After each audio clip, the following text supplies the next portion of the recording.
What is up, everybody? Welcome back to the Superior Adventures Guild. Here we are, Wednesday in the real world here, and who knows what time it is or day it is where you're at. I don't.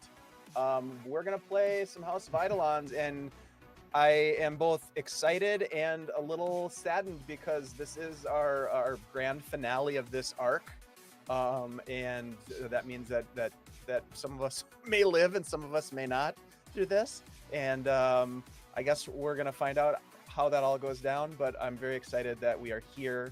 And Paul, I just want to say real quick before I toss it to you, thank you so much for running this game, bringing this series to Guild Superior. It has been a blast. The system that you and Gunvald created is fantastic and super, just like all the modularity of the character progression and creation is just really fun. And there's just so much there are so many different cool ways to create really bespoke sort of characters in this game, and I really dig that a lot. So thank you for all of your brain that went into this. I'm sure it was a lot because this is pretty cool system, so thank you for that. I'm gonna pass it to you, and then we can go around and do introductions, but I'm gonna pass it over to you to MC the rest of this intro and get us into it. Thanks for being here. All right. Yeah. Thanks everybody for having me. Paul, Angelo, also Penburrow online. I'm the GM tonight, and we're on the finale. It's been a little bit delayed. Thanks everybody for hanging with us as it's gotten delayed a number of times. That's life, I guess. We're excited to bring you the conclusion. We'll give a quick recap, and then we'll jump into a little bit of exposition, as any good finale should have. And then we'll get into the action. It's going to be an exciting night. But before that, let us introduce our other two players for the evening. We will jump over to Tara. Hi, everybody. Name's Tara. I'm on social media as YourKnowMe or YourKnowMe2.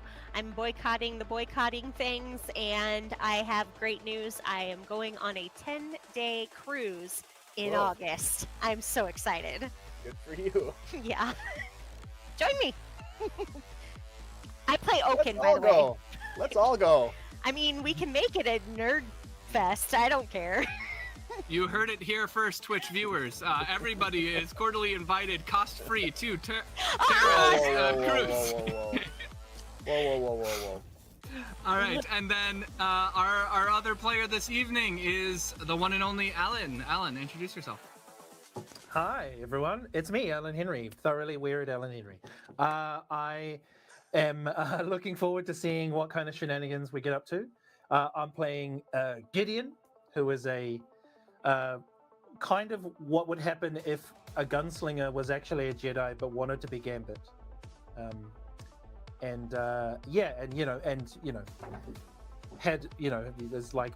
It's very good fun. Like Dave said, the system is very modular, and I love the idea of kind of taking these jigsaw pieces of a character and putting them together and being like, hey, there's an interesting thing I never thought I'd think about. So I'm really loving it. I'm not going on a nerd cruise, but there might be a possibility of me turning up at RageCon later this year. So if anyone is around near RageCon, send them a message and be like, hey, I heard Alan Henry's going to be there. He's super cool. And if he was there, millions of people would turn up. Because it's true. Yeah.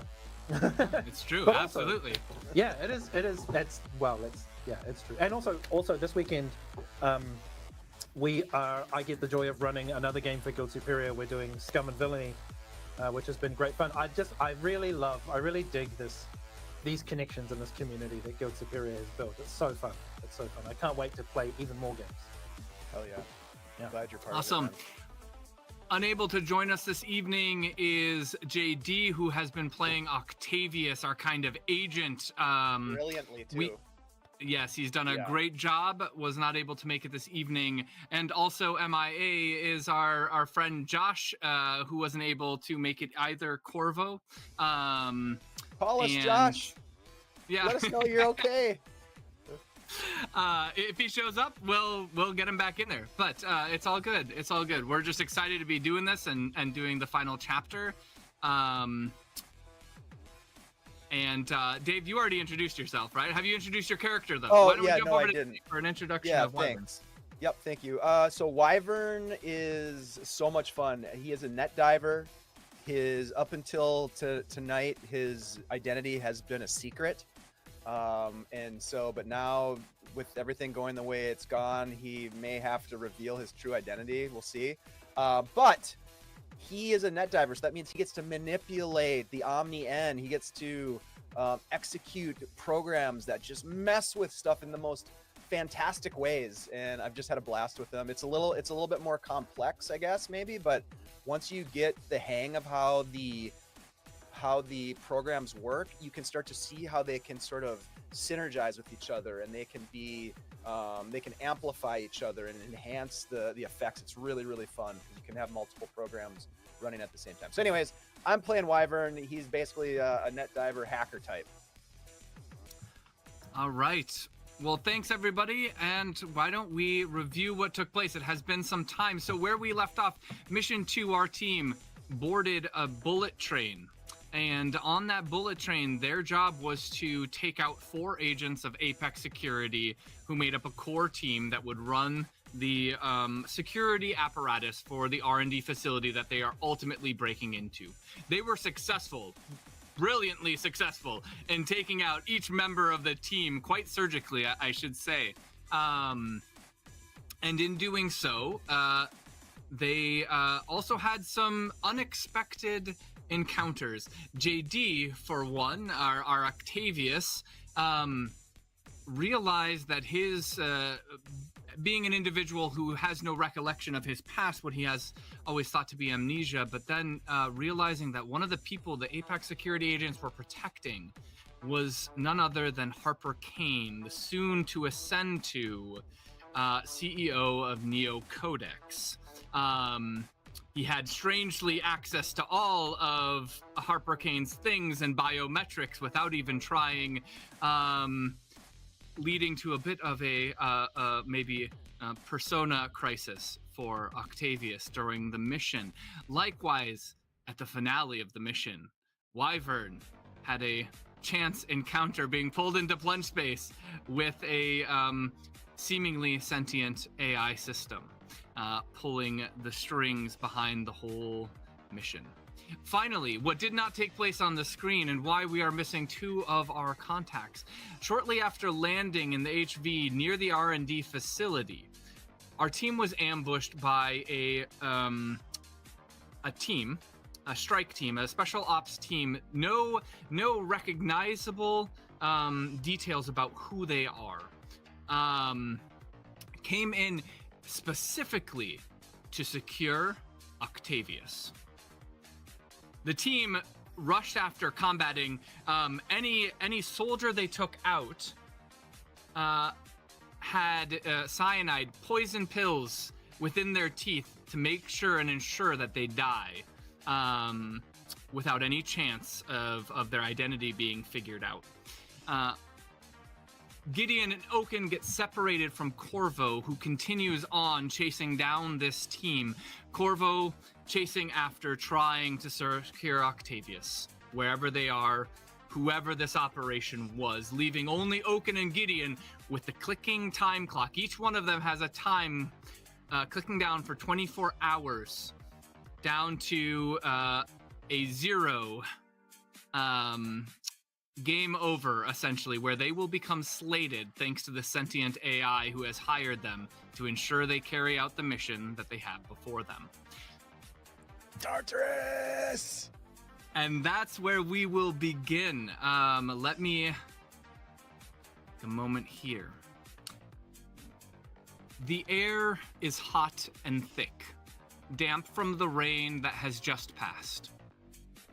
2 Eidolons sit on the cliffside, a small break in the thick canopy of jungle vegetation that led there. It is dark now, the hot Colombian sun having finally set.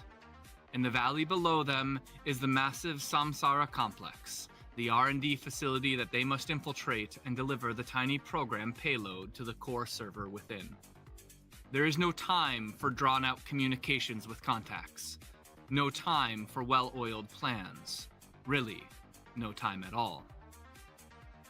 In the vision of each of the two, a neon red countdown steadily makes its way toward the inevitable 0. And along with it, their deaths if they do not complete the mission in time. In 3 hours and 19 minutes. That is all they have between them and the dark void of a slated memory drive. Yet they wait for their last member flying out to them. Though their minds should be singularly focused on the mission, they are anything but. Oaken.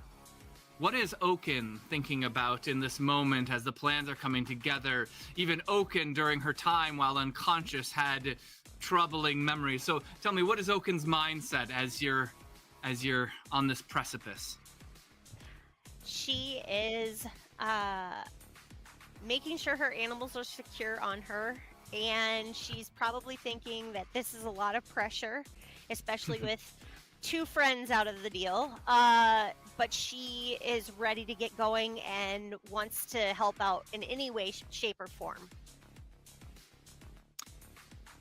Gideon. What is Gideon thinking in this moment?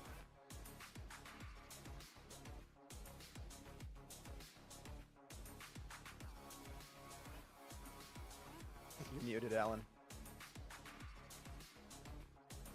Oh. Someone had to be muted. Yeah. Gideon is sitting on the cliff, staring down at the facility. There are memories of his last time in a Samsara facility that are flashing into his mind, and he's trying to focus. But he's pretty rattled by the fact that Octavius and Corvo have been taken. He doesn't. Gideon's lost too many people already, and especially to Samsara Medical. And I think he's just Gideon's never been so nervous, especially knowing that Vern's on the way. That's everything has kind of gone sideways for Gideon. He's like, everything was going well. We kind of, we were on the train and everything was dealt with, and now we've got a time bomb in our heads. Vern is coming out here for some reason. Like, it's all, he's super worried, actually. So he's definitely not his cool, calm, collected self. Meanwhile, Wyvern, carried on the wings of a sonic jet courtesy of the house, makes his way to the R&D facility. He is still shaken by the events that ushered in the annoying red countdown glued to his vision just within his right side periphery. Forced into plunge space by some kind of super AI entity. By all rights, something comparable to man's concept of a god. This Tartarus pulled the strings of their operation from the very beginning.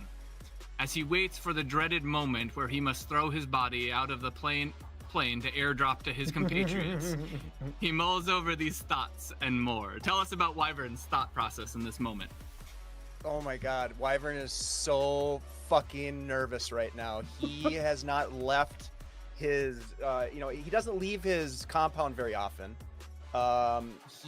This series of missions has put him in harm's way, not the least of which has been this encounter that he had with Tartarus. He's trying to figure out how he's going to explain what the ramifications are to his companions. He's really worried about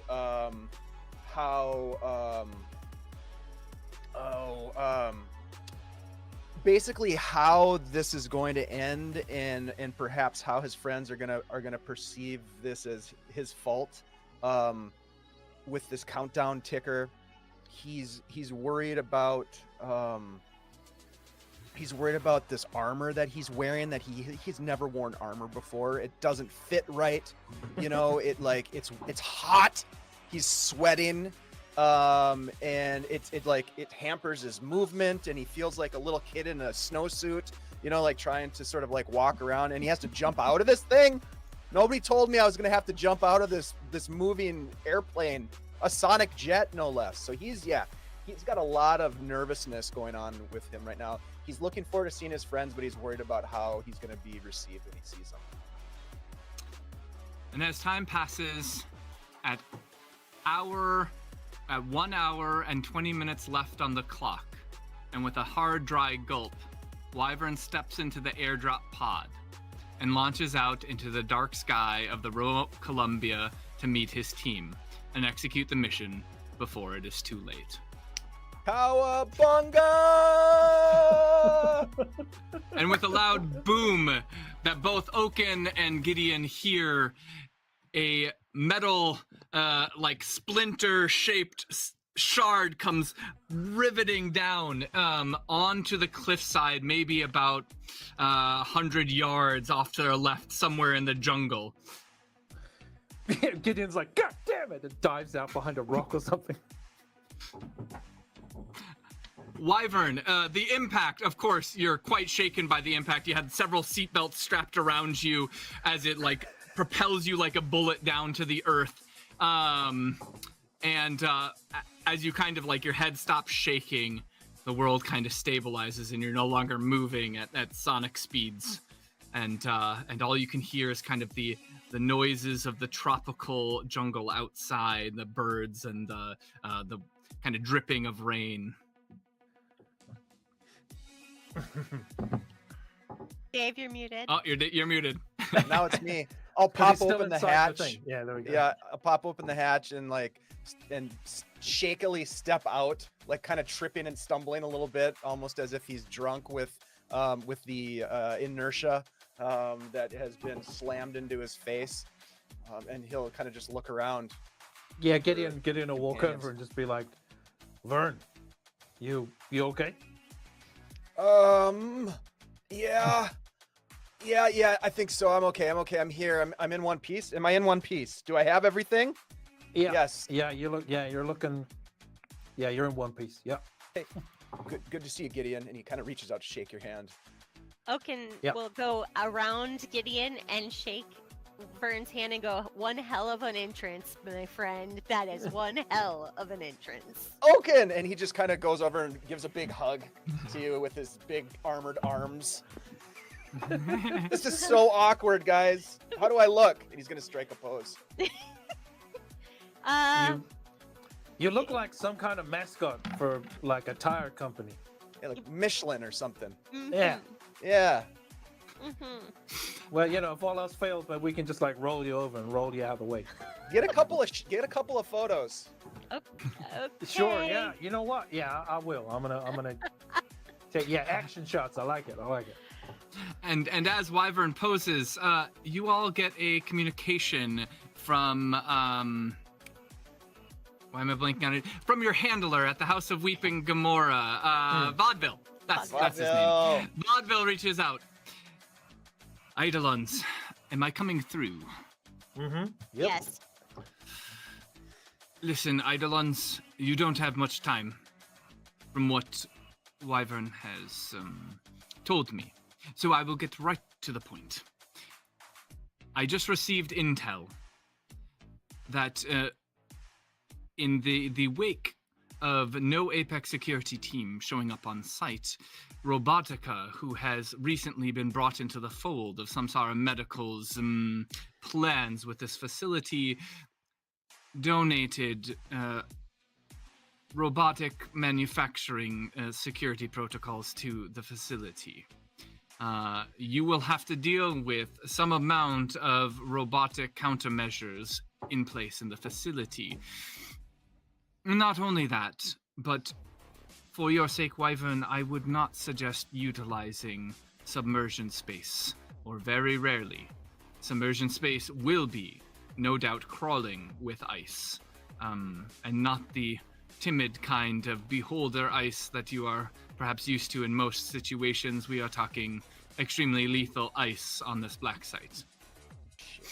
Well, luckily we'll have Corvo and Octavius. Are they meeting us or?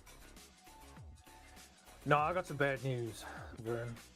We landed and there was some kind of strike team waiting for us, and they got the jump on us, and they took Octavius for some reason. I imagine it's his connection to Kane and all that nonsense. And Corvo, we tried to keep up with him, but we got separated. Corvo's still looking for him though, so Corvo will find him. But Shit. I mean, yeah, it's not good, Vern. I don't like it. but we gotta get moving. Look, Vaudeville, if there's any way that we make it out of this, which I'm starting to believe is less and less likely, any way you can do a little bit of sleuthing behind the scenes, see if you can figure out where they might have taken Octavius? I assure you, Wyvern, we are already on top of it. This whole mission has been troubled from the get-go, and any time our Eidolons are threatened by the contact themselves, it's a big issue. And by threatened, I mean have a bomb planted into their memories.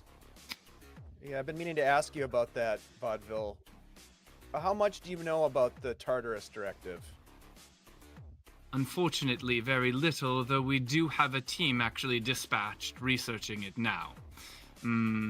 We believe it is linked to some other operation that took place quite some months ago, possibly linked to the Substation 9 incident, almost a year ago now at this point, where two reactors went nuclear, essentially. Two Luna 12 reactors went nuclear in the woods. It's just whispers, really. But we are looking into that. We are also continuing to investigate best possible routes at a diminished team size. How you will get out of the facility in one piece. I assure you, the house is dedicated to seeing you come out of this alive, as you have gotten the raw end of the deal. But regardless, you are running out of time swiftly. My suggestion, you won't have time to combat every drone and robot that comes at you. The most important thing is get to the 3rd level, to the armory storage facility, and get the micro drive plugged in immediately. That is all it takes. Then you worry about evac, getting out. Oh boy. Thanks, Vaudeville. That was a great pep talk. Guys, we're screwed. Yeah, pretty much. Oh, I didn't want to say it out loud, but I don't like it. I don't like it either. But we need to get this going, otherwise we're not going to get anything. P.S. Did anybody else find that what he said a little familiar at all? What do you mean, Oaken? Like, I How? feel like I've been there.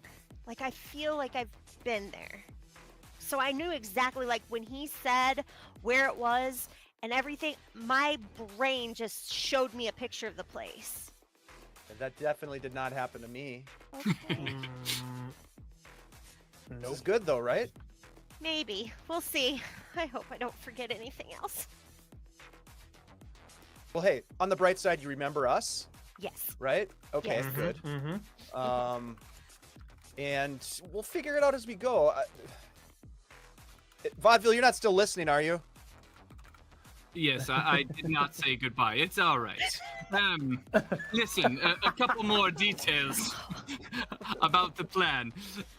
Because you got there quicker than usual, there should be virtually no on-site human defense systems. You're not going to have to deal with Apex. You're not going to have to deal. Perhaps there may be a couple construction or different IT or different technicians within the premises, but because it is nighttime, it should be very few.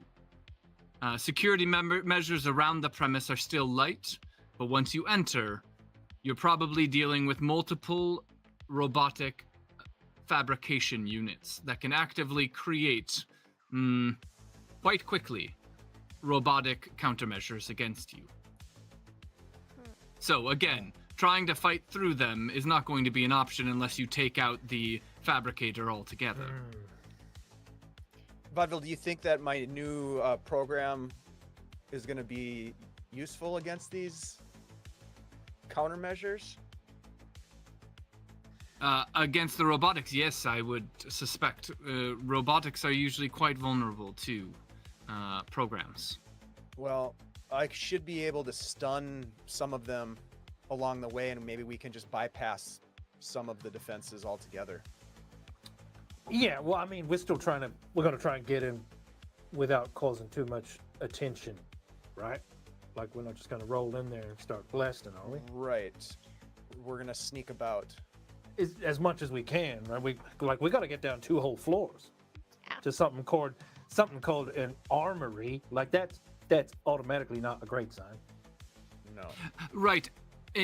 In fact, I do believe that the core server is stationed in the armory for now. Their plan is to move it down to the 12th floor for final installation processing. However, again, because you are there so soon, it is still in the process of being delivered. Mm-hmm. All right. Temporary position. Okay. That's some good intel. Thank you. Yeah. I like it. I mean, considering our early arrival and we've got the schematic, are we going to try and head to that receiving and storage spot? I mean, we don't have... Octavius ain't here. We can't just stroll through the reception anymore. This is true. Well, and Corvo's not here either. So how are we gonna blast our way in? Well, that's the thing. Maybe we don't need to blast that way in. Maybe we can just, try and get... Blasting. Maybe pop open one of them doors. Okay. You know what I mean? Yeah. And if it's receiving and storage, if it's like, remember the storage compartments on the train, lots of places to hide, lots of places to be quick, get in and out of the shadows, get to at least the stairs, maybe the freight elevator, and find out where we gotta be.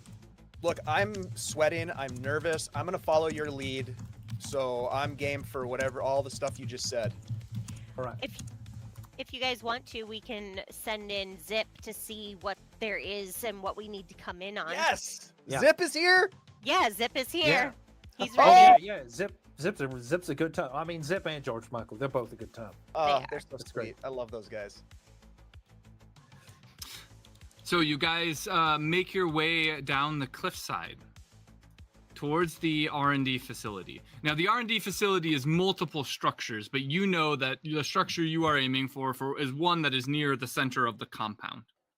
Now, much of the other periphery construction is still well in development, so you can see kind of skeletons of buildings, somewhat completed, but the main building seems largely, the main core structure seems largely completed at this point. Likely most of the work is just happening inside. And after some quiet moments of sleuthing through or sneaking through the facility, you come upon, you're taking the approach to come up on the west side where the kind of freight entrance to the facility is. Mm-hmm. Okay. So let me activate the map and drop you guys in. So Gideon. Is Vaudeville still listening to us at this point, or has he dropped off? Oh, yes. Sorry. Vaudeville has signed off. Okay. You guys, I didn't want to say this while Vaudeville was listening, and for all intents and purposes, he's probably still listening. But look, this whole thing, if we implant the drive, we execute the back door into the system like we're supposed to, so we get paid, maybe our lives are spared. But ultimately what happens is we give Tartarus, this super sentient artificial intelligence, access and control over Samsara's new army of synthetics. I don't know what the ultimate outcome of that is, but I think we should be thinking about that. Is that something that we really want to do? I mean, yeah. Look, I don't trust Samsara Medical. I don't particularly like them at all. Do we trust Tartarus to be some kind of better alternative? Like, my question is, are they actually trying to make some kind of sentient synthetic person? Or are they just creating really, really advanced workers? Who are these sentient, are these synthetic people going to have their own attitudes, their own, ideas? They're going to have their own consciousness, right? And are we just going to hand that over to, is Tartarus going to take over that? Or is Tartarus going to be some kind of, like, I don't know, administrator of who gets to do what? I mean, and think about it. If they do have their own consciousness and they have their own free will, then what makes us think that it's okay for someone to have control over them either way, for good or ill? I mean, there's a lot of sort of existential questions that I'm asking myself right now, because up until that encounter with Tartarus, I thought I knew what we were supposed to do. Yeah. And now I'm having a lot of questions. I'm going to defer to the team because obviously this is a group decision on what we end up doing, but the other side of it is if we just destroy this entire facility, look at all those grenades that Oaken has. We find Corvo. We blow the thing sky high. Are they just going to rebuild it from the ashes? We don't know where their information is, right? Like they could just replicate. Samsara is huge. They're global. They're everywhere. If we stop them here, what's to say they don't start somewhere else? But what if we steal access to the code and distribute it widely across the entire network so that everyone has access to it? But is the problem then? Tartarus is asking us to give them control. Yeah. And if we take the code, are we just opening it up for anyone else to take control? I don't know. But if it's open source, then maybe there's some level of protection. I don't that know. it won't I mean, be misused. I don't know. Can I have the three of you make an awareness check? Awareness. Oh boy. I'm sure it's going to be fine, guys. I'm sure it's going to be fine. Yep. Awareness. I'm trying to find awareness. Yeah, I am too. Ooh. That's under wisdom. It is wisdom. That is a 16 for Gideon.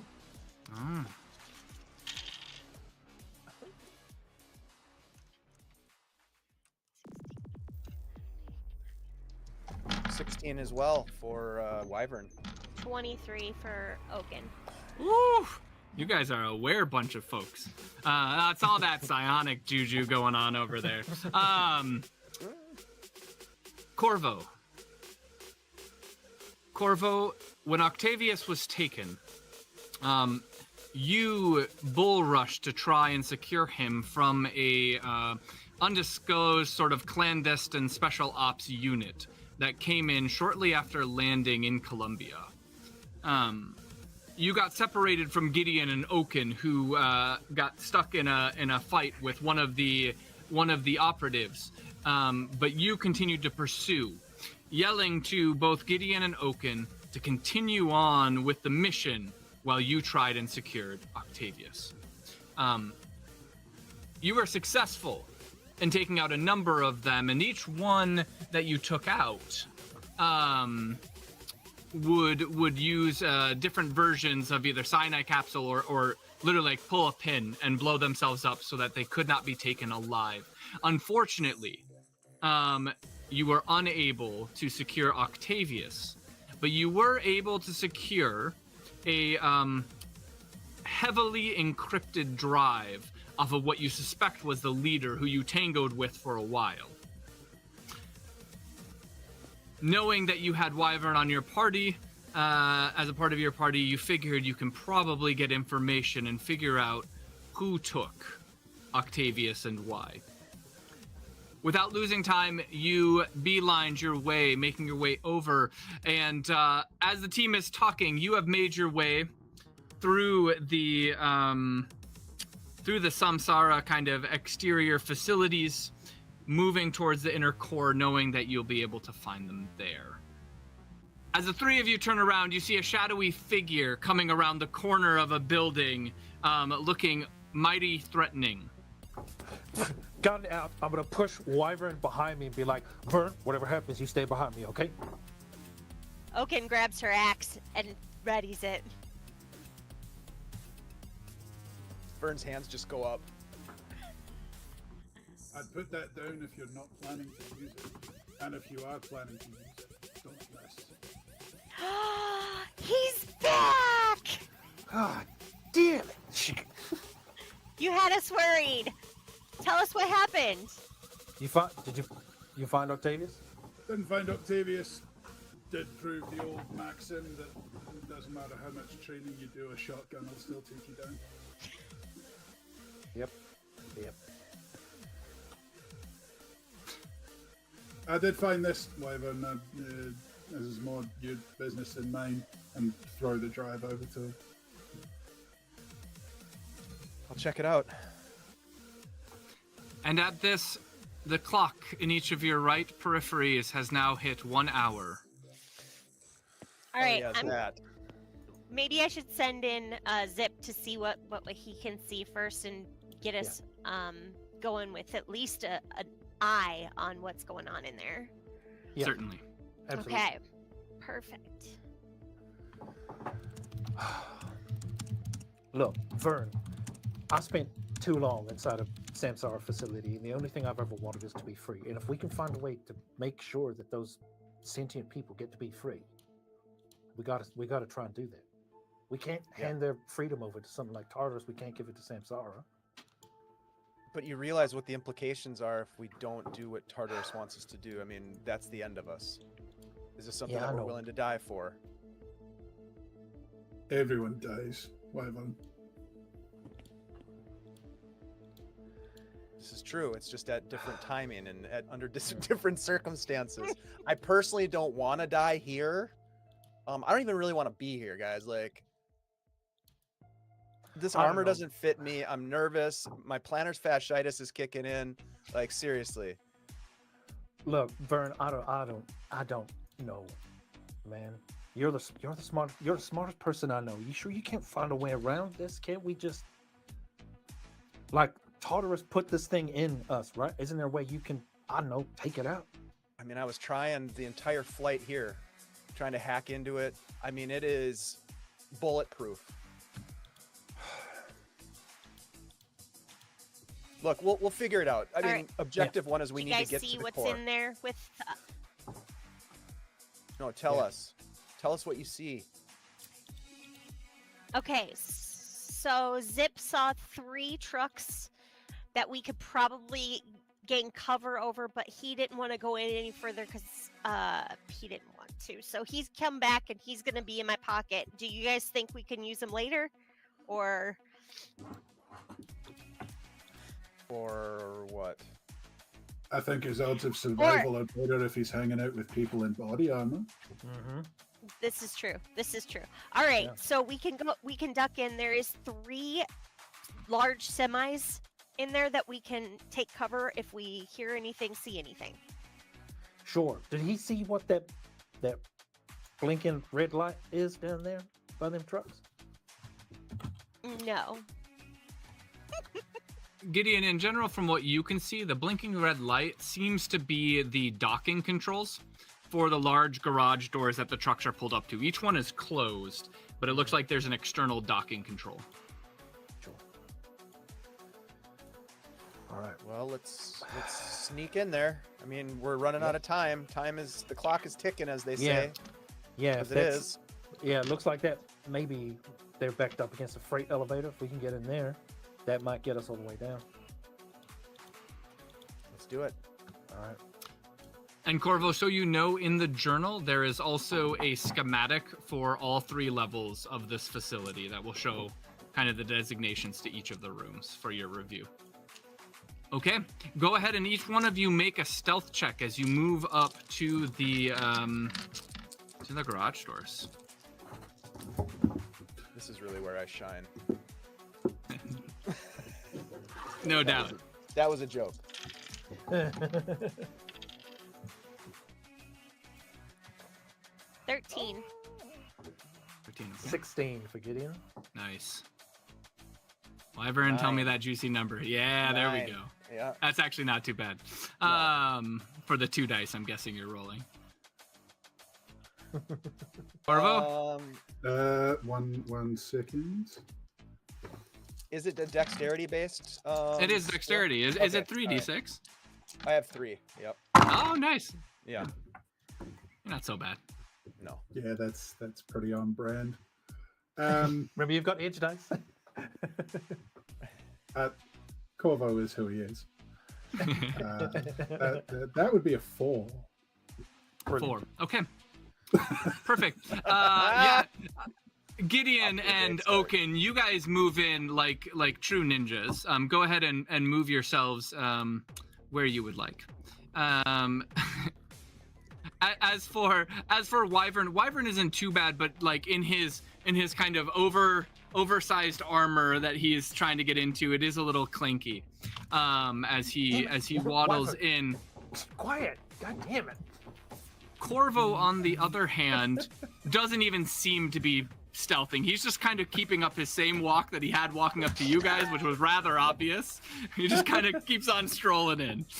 I'm still reloading my shotgun. Like I've been in the fight. I'm not trying to hide from it. I'm here for it. Oaken, can you go ahead and make an awareness check for me?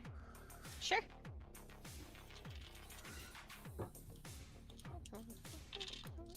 You as well, Corvo. Yep. Give me 1 second. No, Vern, you gotta move like in the shadows. Try and use parts of the environment to hide your body.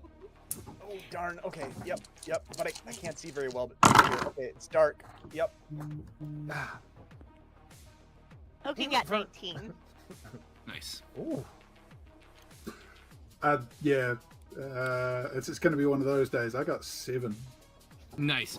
Okay, Oaken, for you, both Corvo, you notice a camera down the alleyway. Oaken, you also notice a camera around the corner, because of Zip.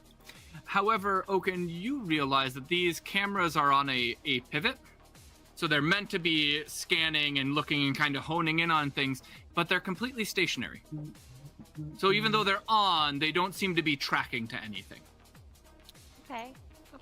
Hey guys, can I get one of you who also has more experience on a sniper rifle than me? Because I do have one now, but I would much more rather trust the ones with experience to come here and take out this camera, please. Shit, were we supposed to bring guns? Vern, come on, man. Did you not bring a gun? I didn't bring any weapons. Okay.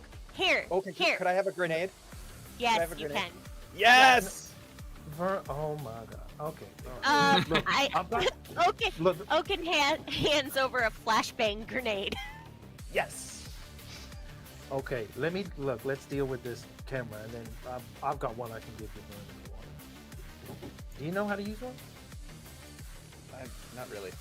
No, then it's probably not a good idea. Here, I'll get you. Look, let me just deal with this camera. God damn it.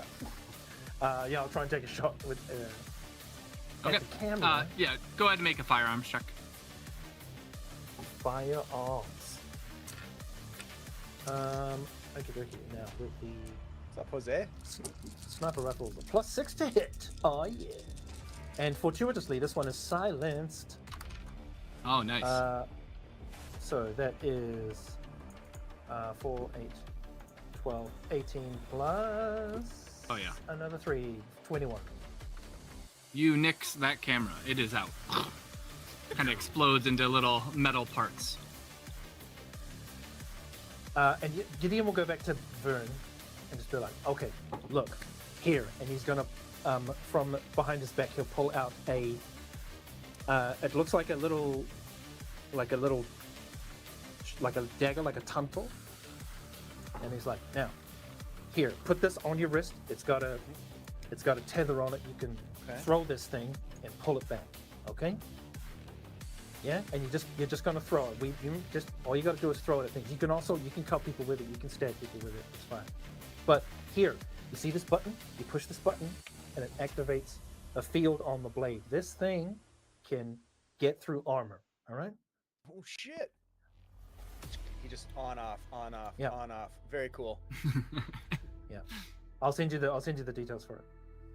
The one thing about Vern that you're realizing, or that you already know this, Gideon, but the other people, is that he's a lot younger than he seems like he was during the submersion space incidents. All right, I'll put it into Discord for you, Dave. Yeah. All right. Corvo, Corvo, what are you doing? Corvo's just heading to the elevator. Like, if they're going to be seen, they're going to be seen. Sure. He's just moving towards the back wall. There's a lock. Are you investigating the docking lock? Yeah, well, I mean, I'm like, ultimately, Octavius is being taken. The die is being cast. At this point, it's just getting in. Whatever happens after that is what happens. Okay, as you approach the controls, you see that the red light, they are in locked, so the heavy armored garage doors are all locked, not surprisingly. Wyvern, this is your chance to be useful. Come and unlock this for me, otherwise I'm going to use the master key. And if we're trying to be quiet even a little, this would be a good time to do it.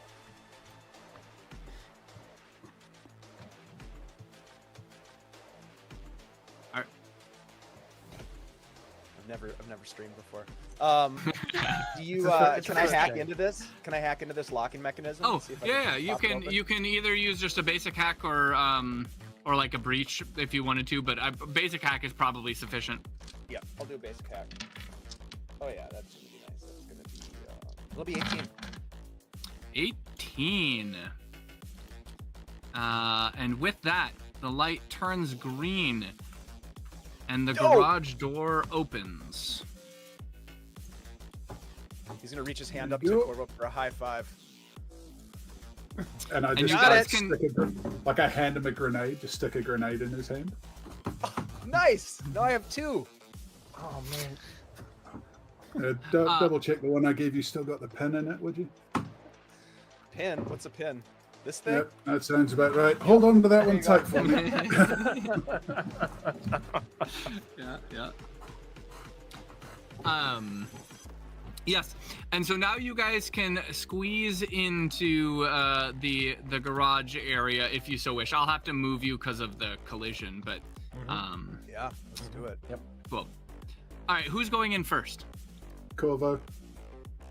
All right, Corvo, as you squeeze in, immediately you see that there is a hovering drone down here and a bipedal robot with a assault rifle.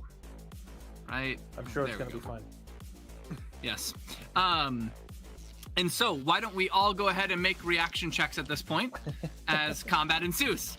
Oh yeah. This Can't we will just be a walk in and common be theme like, of "Beep, tonight. bop, boop, bop, I am a robot."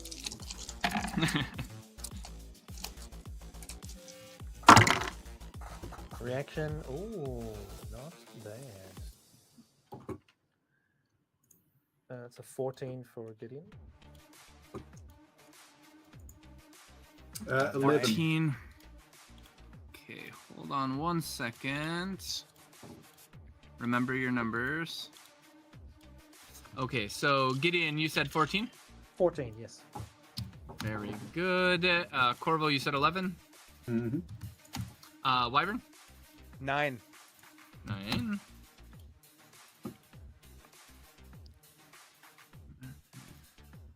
Seven. And Okay. Oaken. Oaken, all right. Oaken's fast. Oh, Jesus. Is that like a good? Yeah, I Jesus, rolled okay. really high for the little drones. Bad Jesus. Um, Bad Jesus. So Corvo, as you kind of crawl in, this little drone here, a little SMG deploys from underneath it, and it comes kind of zooming in here and takes a shot at you. So you'll just be making, at this point, a dodge. Or like you could cover behind your shield. I forget you have a shield.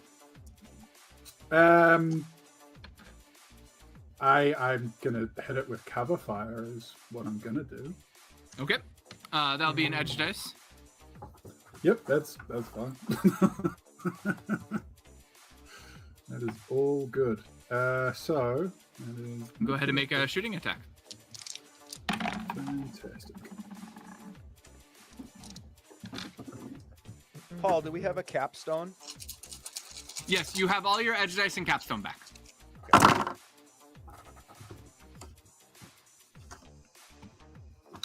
So that's 24 Oof. with my silenced shotgun using explosive Yes. rounds. Go ahead and roll. Actually, you don't roll the super hit. What is the damage on that with the explosive rounds? Let me just double check that.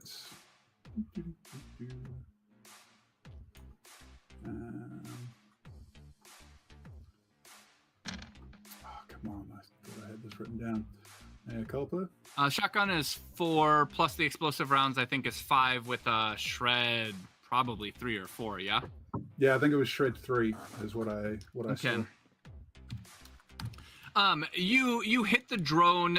It stutters backwards. It's sparking, like you clearly exposed, but it remains upright. Give me 1 second. And it is still able to shoot at you this turn. However, it's severely damaged.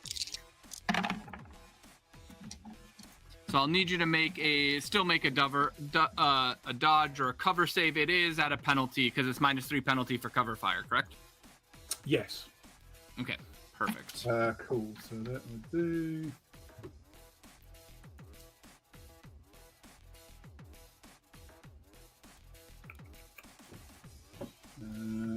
Yep.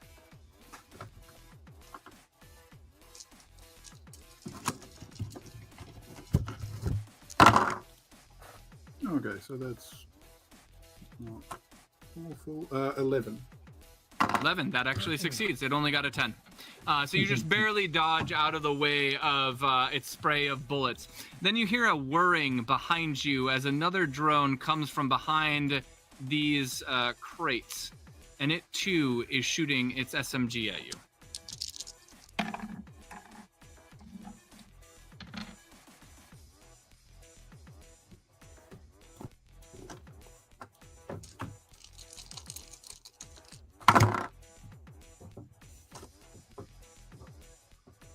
That one's worse. That one's a 5. A 5. Is this a cover save or is this a dodge? It'd be a dodge. A dodge. Okay. You are hit in the upper torso for 4 damage.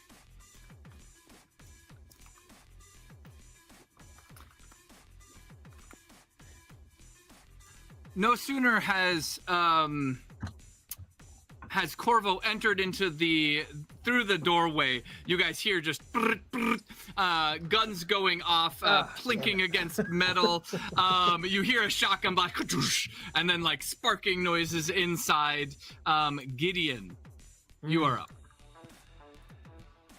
All right. Cool. Gideon is going to try and get in there. Jump in. Yep. It'll be about 15 feet of movement to get into there. Yep. Just before I go, I will look back at Vern, and I'll like grab him and just be like, Vern, remember what I said. And I'm going to imbue, and I'm going to use Bulwark. So that is a sub-action and an edge dice. Yes.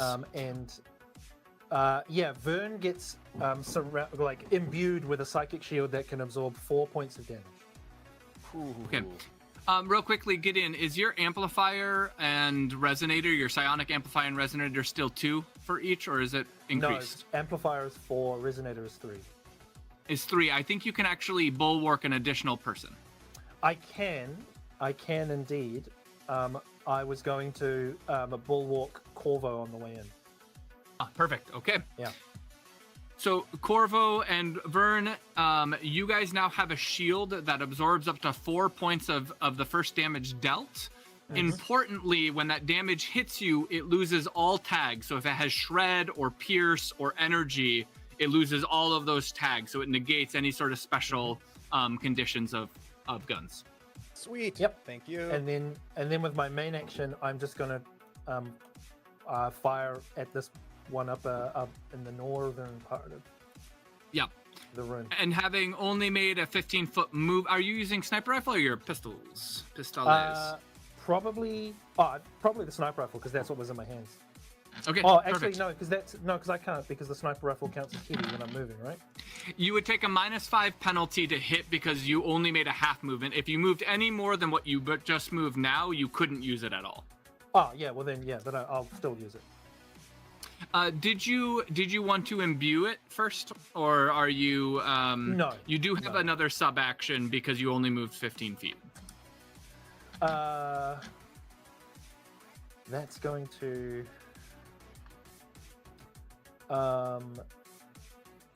Actually, can I, as a sub action, instead of imbuing my gun, can I try and use lift on this drone to kind of gain control of, just so it can't like fly around. I want to try and disable it. Like I want to stop it from dodging by essentially holding it in place. So yes, yeah, for sure. Go ahead and make a lift psionics check. Psionics. That is a let's see, 7, 12, 13, 16, 19. Yes, you definitely succeed. And like, which drone? The northern or the southern drone? The northern one. Northern one. So you see, like the northern drone is kind of like bobbing, and then it just like freezes as you like just take. Yep. Just stop it and then line it up. And taking your sniper shot. Shots. Yeah. 3, 5, 7, 10, 13. 13 it has a hits. -3. It has a -3 to its defense roll because of the hold. Yes.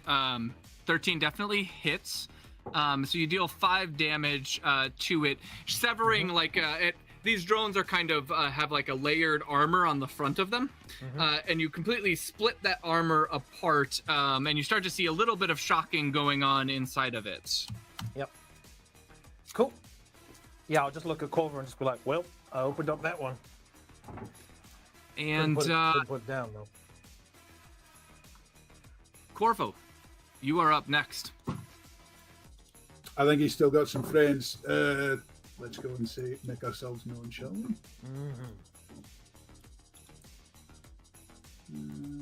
That's exciting. Yeah, so I'm just going to move this way. Yep.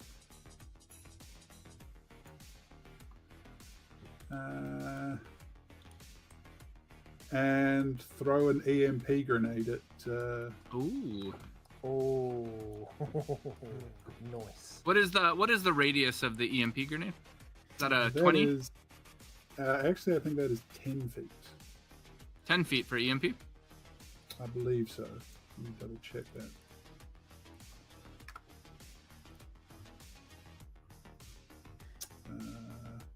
Which, admittedly, did seem a little strange to me when I read it, but I went, you know what? That's fine. That is what it is. 20 feet is the radius for the... Oh, 20 feet. Okay, yeah. That's big. That's what I thought. I thought it was a little bit bigger because it's a little bit of a nuanced grenade. So if you throw it at that guy, 20 feet would grab the drone as well. Well, wouldn't that be a shame? So yeah, they need to make a cognition 20. First, I need you roll. to make a thrown weapons attack. That's exciting. With a 15 threshold. So you're trying to hit 15 with this check.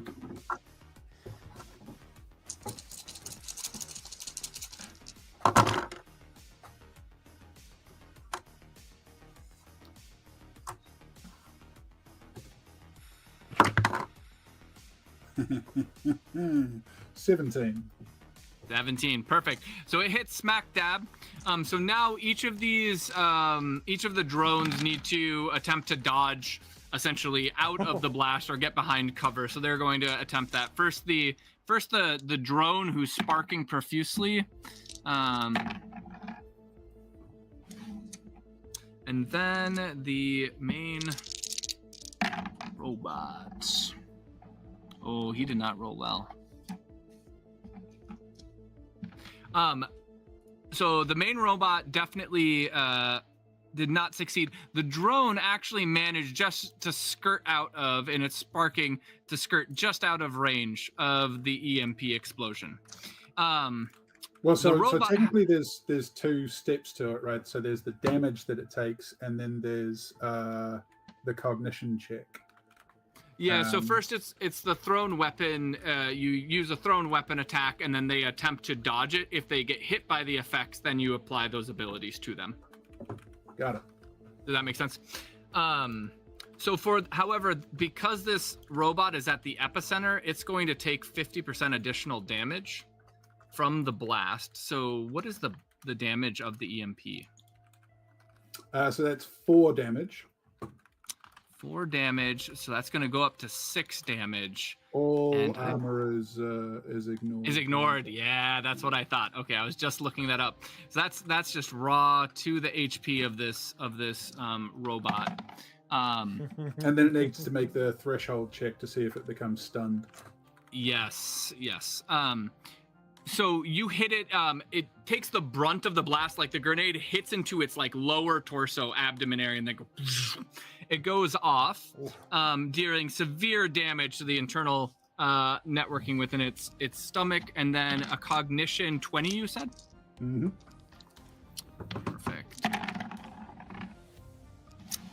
And it fails that, so it is stunned. That's exciting. I don't think he's going to be dodging much. No, it basically turns off. It just goes, and it like drops the assault rifle onto the ground as well. I think you might be able to hit this one now, Gideon.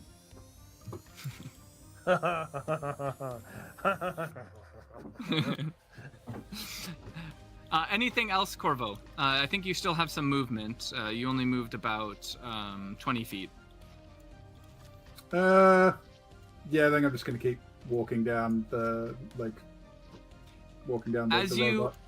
As you pass through here, you notice another robot off to your periphery with an assault rifle.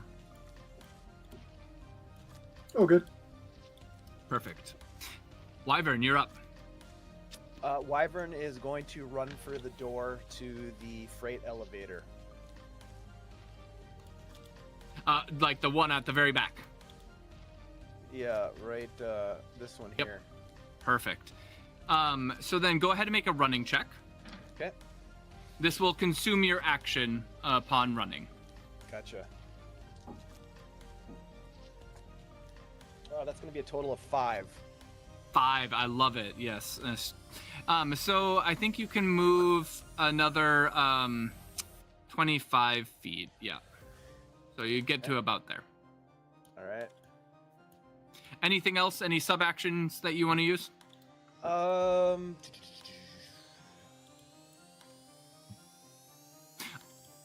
I will also note that Wyvern, you can deploy any program up to 60 feet away. Okay. Unless it says otherwise. Some programs will tell you how far they go, but if they don't, it's usually a de facto 60 feet. 60 feet. Okay. Well, sub action.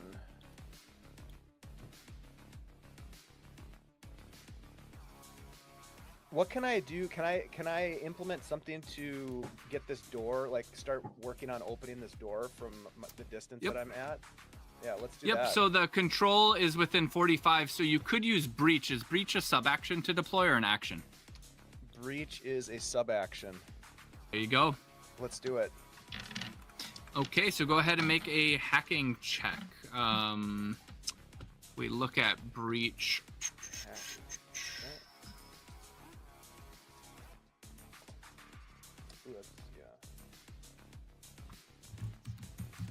Yeah. 20.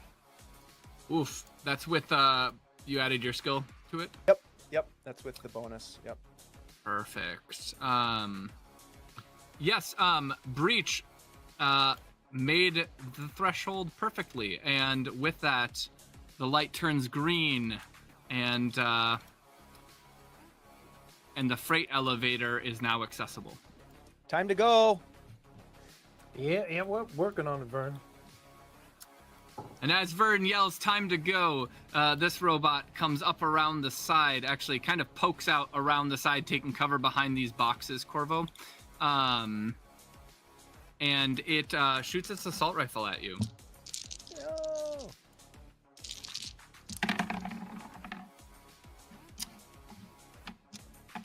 Corvo, it got an 18.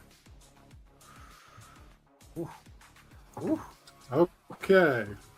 Do remember that you do have the bulwark on you at the moment.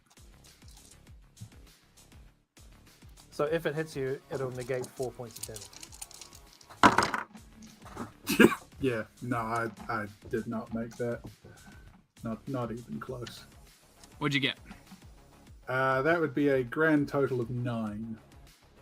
9. And that was a dodge or a shield cover? That'd be a dodge. Dodge. Okay. So you get hit in the upper torso again. 4 of the damage is prevented from a bulwark, so you just take 1 damage. As the rounds hit you, Corvo, you realize that these rounds are actually incendiary rounds. So if not for the bulwark, it has the potential of starting you on fire. You're welcome. I mean, that's exciting.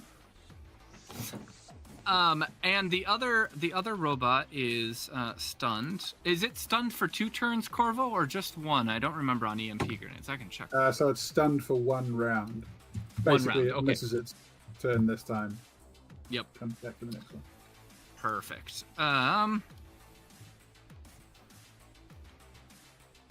So then, lastly, this door down here, Corvo,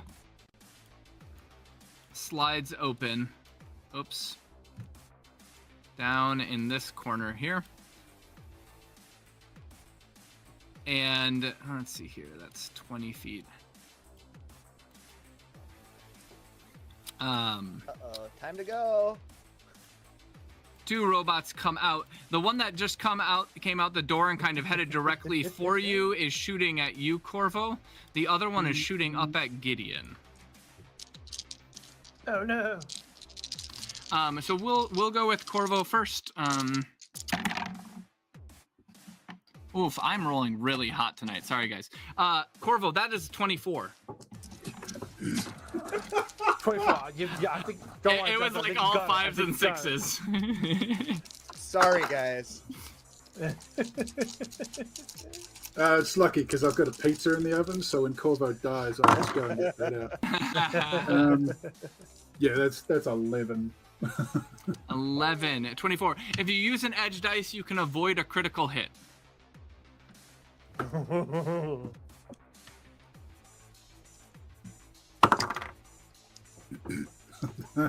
14. 14. That is enough. So it hits you in the upper torso again. How much armor do you have in the upper torso, Corvo? Left, I've got 2 points. 2 points.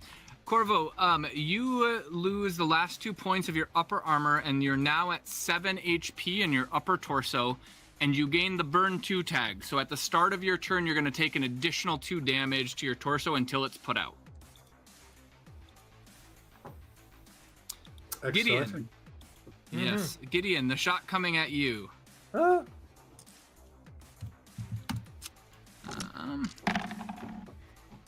See, that's a much more respectable roll. It's only a 35. Gideon, 15. Yeah, only 35. Easy. 15. Gideon. 15? Okay. All right. This is going to be dodge. Oh, okay. All right. So 4, 8, 19, 11, 12, 13, 14. You want to edge dice and dodge? Yeah. All right. 18. Go ahead and consume an edge dice there, and you just narrowly dodge as this burst round of incendiary rounds smack into the kind of go flying out and smack against the side of the truck behind you, and you see them just kind of like explode in little flames, like as they whiz by you. Oh, okay, all right. And Oaken, that leaves you to come on in. It's getting pretty hot in here, Oaken, mate. Yeah, so can you move me in so I can see what's going on? 'Cause I can't 1, see 2, so that's anything. 15 feet. Are you moving in, Zip is in your pocket, right? Correct. Okay, you tell me when you deploy Zip, and I'll put him back on the board. I will. Okay. Am I seeing where these robots are, or are they? Yep, they're down here. There's a stunned one here. Okay. There's a sparking drone over here, and then way down, there's two other robots with the assault rifles. Way down the way a bit. Okay. How high is the drone? How tall is it? The drone is only off the ground, maybe like 5 feet, kind of Okay, hovering Oaken like head height. Got it. So Oaken wants to take a running jump at the wall that's right there behind the drone, and then try and land on the drone with battle axe. All right. Yes. Okay, so go ahead and make a running check and an acrobatics because you're wall running. Okay.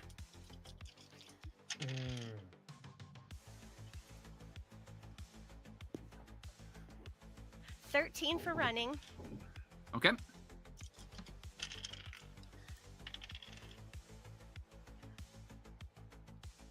$12 for acrobatics. Oh, for acrobatics. All right, you run over across the wall, and yeah, swing that axe in a charge attack. And as you do, the robot looks like it's about to pivot, and then it starts sparking, and it just kind of jitters there, unable to compensate for your movements.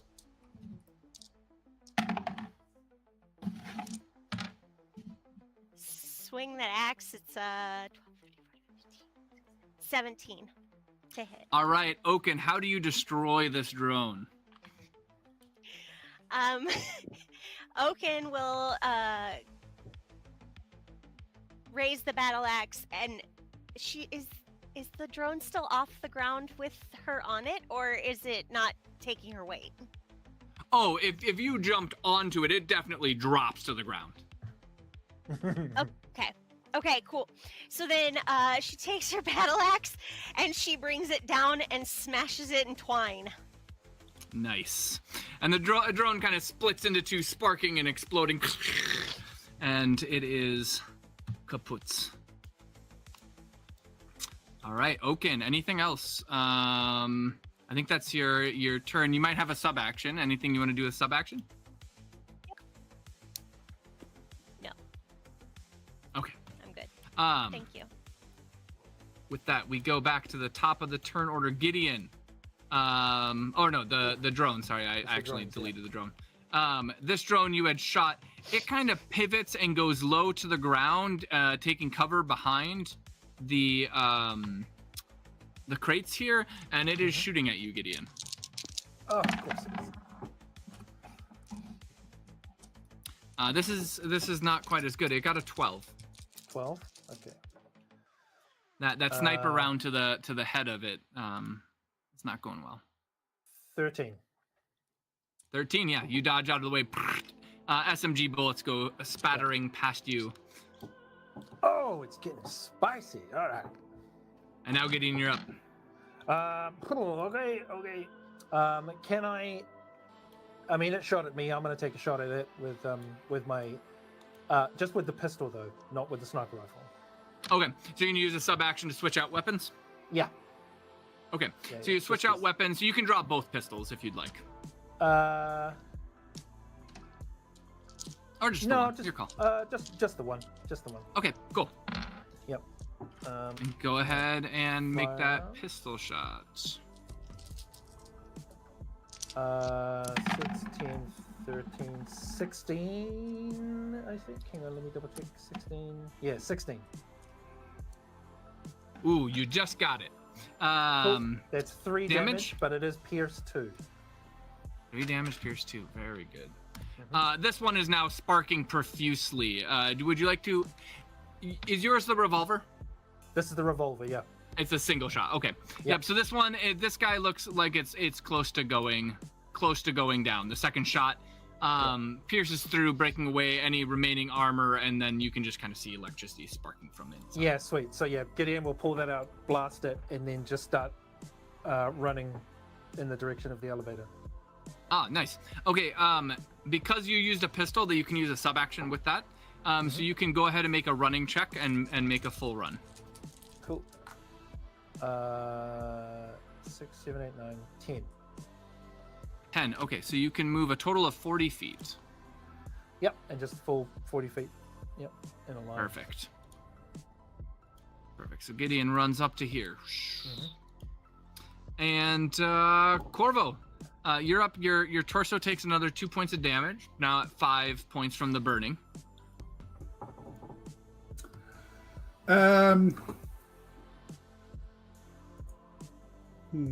Yeah, so I'm just gonna use a reaction to do a like use a medical check to try and bat the flames out. Okay.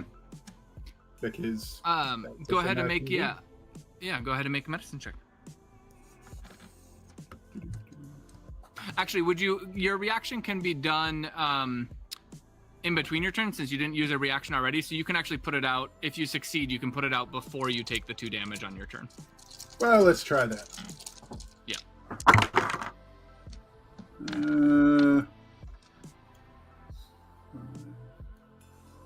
It's a 13. 13. Not exciting, but do we know? Did it say what the threshold was? Oh, sorry. In the ability? It's not 13. It is. That's a little bit better.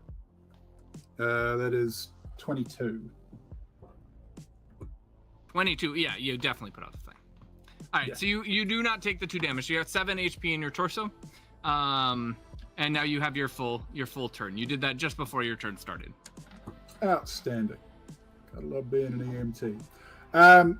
Yeah, so the stunned robot that's in front of me is gonna get shot in the face. Yeah, nice. That's Go what ahead it is. and make a shooting check. Oof, oof.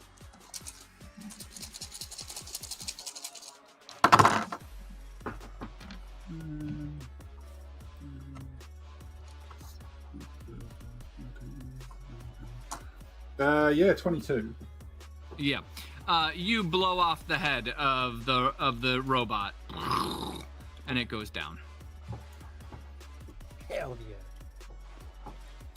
yeah. At which point I would move this way, over here, Yep. and just say howdy. Nice. How do? That your turn, Corvo? That's my turn.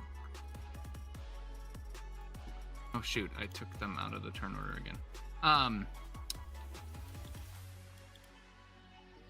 Go ahead, Wyvern. So I would like to move and take an action. Can I do that? How does that work? Yep. You just can't run. So if you run, you substitute your action, or you basically use your action to run. All right. So you can move up to 30 feet, and then you can take a action.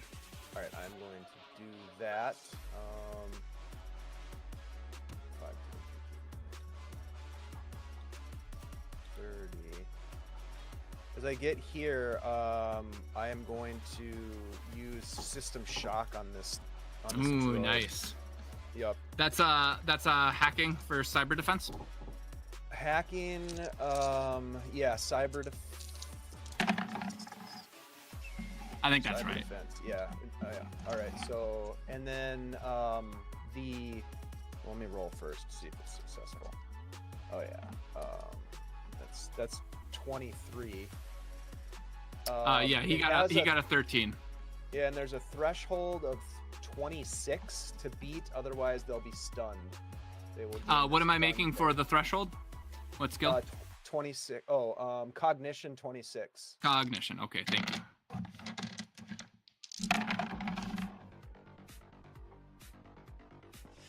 Ooh, it does not make it. It is now stunned for how long? I I think it says stun : 1, so I'm guessing 1 round. Okay, 1 turn. Yep, that's Yep, correct. 1 turn.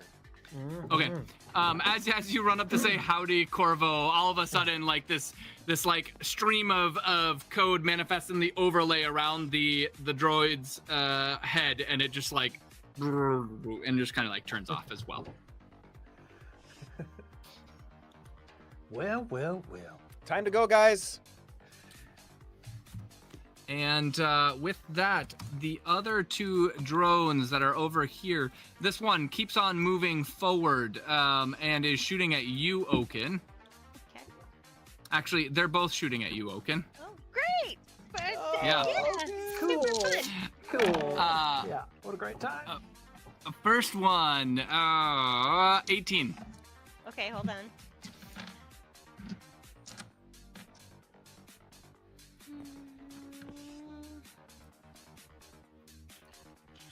Oops. That was not helping me at all. Okay.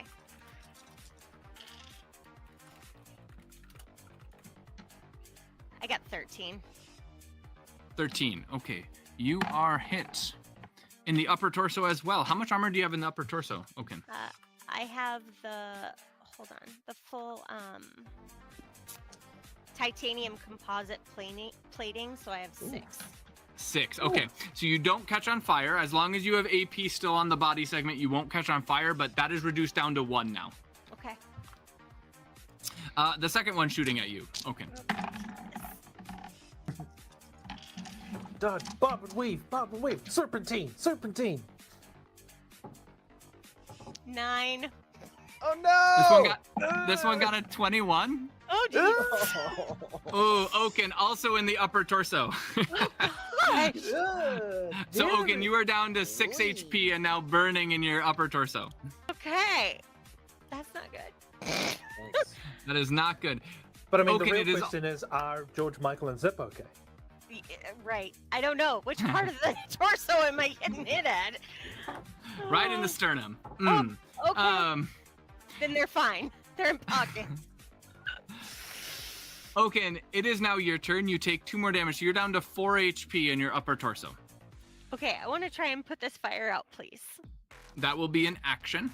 Okay. And then you can just successfully end it with that action. Okay.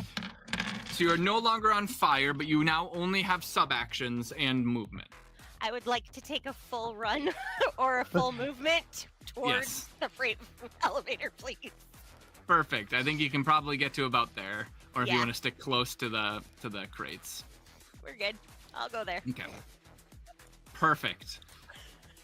Oaken comes running up, her upper torso charred and armor just split open after her epic battle axe maneuver. You doing okay, Oaken? Fine. I don't know what you're talking about. Fine. I'm fine. Okay. Oh, okay. Gideon, you are up. Or no, I'm sorry, the drone is. No, it's the drone. The drone kind of comes around and it continues to pursue after you. Actually, let me see if it shorts. Oh, never mind. The drone kind of comes to here and then just starts sparking as its like gun tries to like change direction and is just kind of spazzing out over there. And now it's your turn, Gideon. Okay. Let's see. I will. I'll use another sub action and an edge dice, and I will bulwark myself and Oaken. Nice. And then, I'm just gonna head towards the freight elevator. Is Yep. the freight elevator door open, or is it just unlocked? It's unlocked. Yep. So all you need to do is hit the controls. So get within the controls, and then if you hit it, you can open it up. Yep. I'll just go straight to there. Perfect. Right. The freight elevator opens. Yep. Perfect. So that's my movement and my sub action and a dice. Yep. Do I still have an action? You do. Yep. You didn't run. I'm gonna use that action to run into the elevator. Perfect. Okay. Make a running check. Run in. 4, 8, 19, 11. Yep. That's 15 feet of movement, so you can definitely get into the elevator. Yep. Boom, into the elevator. And I go. There I am. There you go. Corvo. Just You're up. looking at Vern, being like, "Remember what I said? Get behind me." I'm coming. Yeah, I think at this point it's just like absolutely trying to drill this guy here. Okay. Shotgun. Yeah. Spread shot. Shotty. It's definitely ideal Yeah. Can you range. coup de grace this guy because he's stunned? Oh yeah, you could attempt a coup de grace. Oh. It is a stealth check, but it is also a stunned drone, so it's in very vulnerable capacity.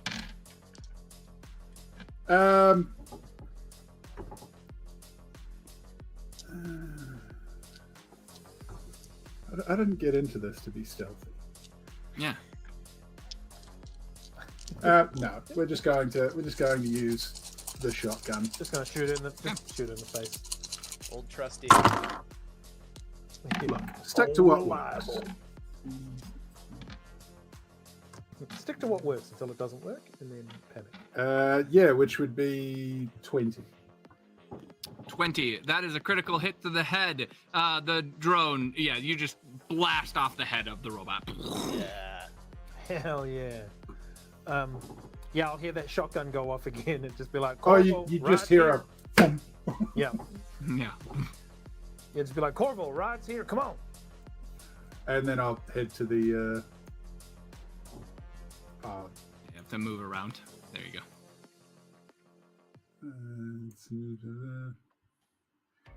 yeah, that's probably where I'm heading to. Okay. Vern, you're up. I am going to waddle towards the elevator and join. my Nice. Yeah, 30 feet will get you in, no problem. Oh my god, Anything it's so hot anything else you here. want to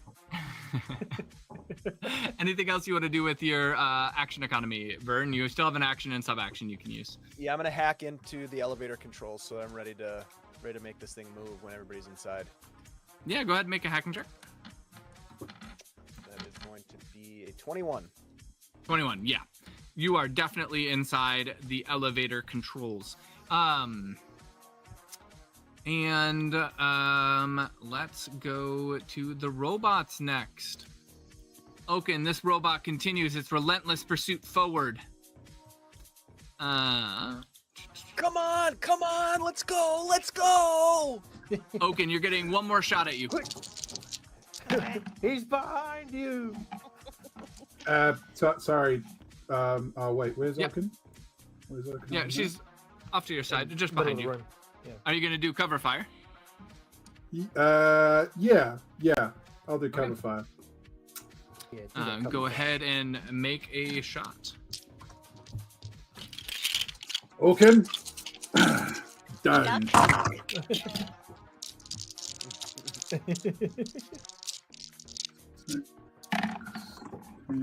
12, 13, 16, 21. Yeah, you definitely hit. Roll to see where. And you can move it by one.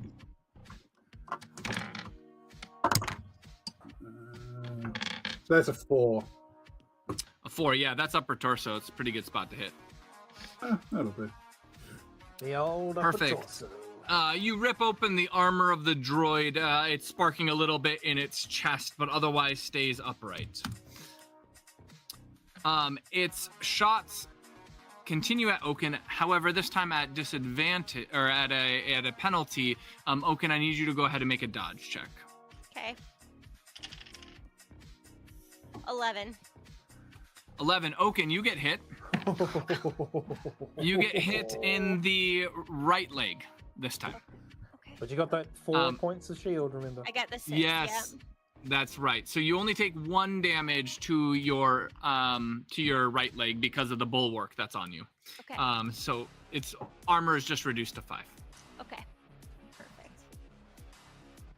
And Oaken, it is now your turn Oh, jeez. as you're getting berated with assault rifle fire. Right. Of course I would like to run. Yes. Go ahead and make a running check. Shoot into the elevator. Oh my goodness. This is hilarious. Gonna need minimally 40 feet. Yeah.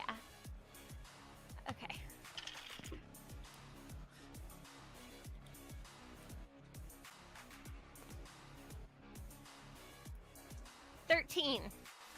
13. Yeah, you go running in and slam right next to Gideon. Okay, good. Sorry, Gideon. No, it's fine. Vulcan, are you doing okay? Yeah, everything's fine. Everything's fine. And then I try to pat down to make sure I still feel the little lumps of friends. Yeah, Are they George still Michael there? and Zipperania. You got him. Okay, good. With that, the little droid the little drone that you boogered up, Gideon, continues to kind of fizz out over there and doesn't do anything. So Gideon, what would you like to do? Can I see this Yeah. drone that shot it? Okay, yeah, I'm gonna try and I'll switch out to the sniper rifle and try and take a shot. Okay, go ahead and make a firearms check. Firearms. Boom! Oh, yeah, nice. 6, 12, 16, 17, 18, 19. Yeah, that hits. Roll to see where. That is a 1. 1 in the left leg. You strip off the armor of its left leg, and it kind of goes down to one knee on the ground with the blast of the sniper rifle. Yep. All right, and yeah. anything And then else? I'll move out of the way so that when Corvo comes steaming in here, he doesn't just take me out. And Corvo, you're up. Yeah, I'm gonna hurl a frag grenade at this guy and then walk into the elevator. Very good. You are making a pretty far throw. It's going to be about 45 or 50 feet, so you're going to have a higher threshold to hit. But if you want to make a thrown weapons check, I mean, ultimately, it's just me. Yeah. Putting down some blast. You with that guy. In my own special way. What is your name? So that's 19. 19. If you edge dice it, it won't deviate. You'll hit him dead on. That's 21. Yep. All right, he takes the full blast. Roll to see where. 1 dice. 7. 7. Oh, I'm sorry. Just 1d6. Just to see which body part gets hit. 1. In the 1. Oh, that's the leg he just got hit in. Yeah, you explode off. His leg gets blown off, and his the rest of his body goes tumbling way over here. Way over yonder. As he shorts out from the explosion. And everyone is lying around everywhere. Everyone is in, and Corvo. I'm sorry, Wyvern. You're up. I'm going to close the doors and take us down. The freight elevator shakes, comes to life, and it starts descending down. And you can tell that each one of these layers, just by the time it takes to get down to basement floor 1, you've probably moved like about 100 feet underground. These are like thick layers in between these floors, and that's where we will pause to take a quick break as we move on to basement floor 1. Thanks everybody. Stay tuned. We'll be back in what's typical, like 10 minutes? Yeah, 5-10 minutes. 5 minutes. Yeah. 5-10 minutes. We'll be back. We'll see. 5-10 minutes. It'll be somewhere. Yeah. There we go. Around there. And we are back. Thanks everybody for sticking around. Our team has now just ascended down. They are headed nearly at basement floor 1 upon the freight elevator. And as the freight elevator reaches floor 1, now Wyvern, you know you need to get to floor 2, so you've dialed in floor 2. But as you go, all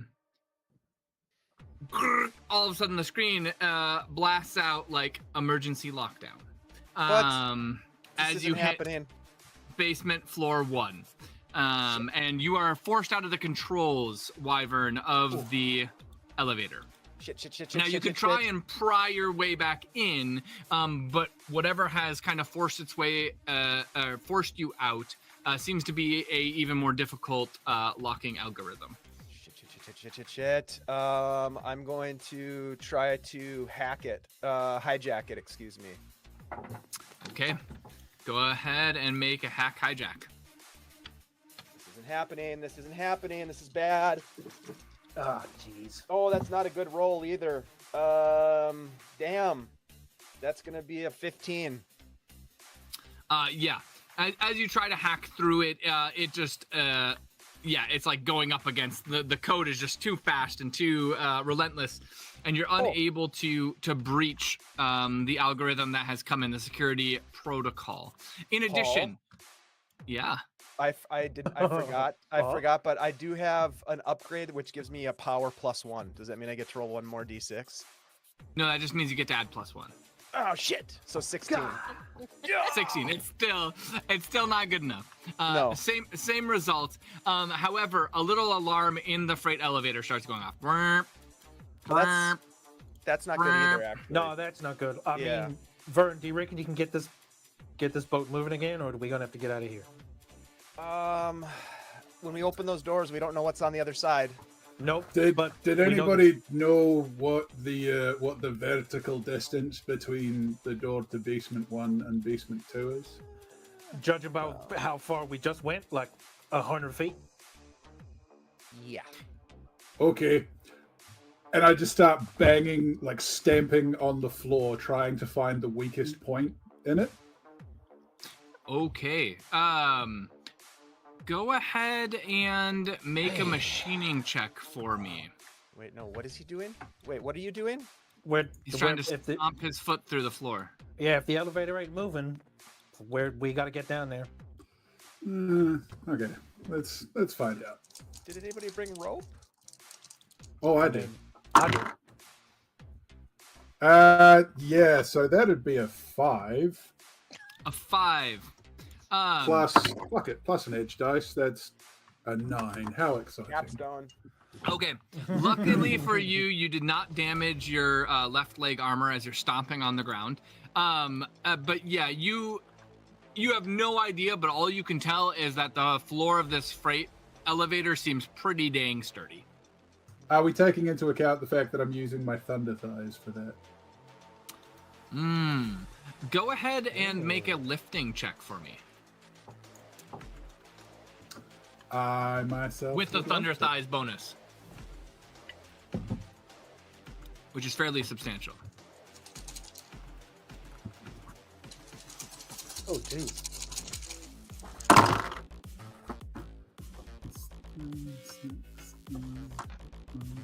17. 17.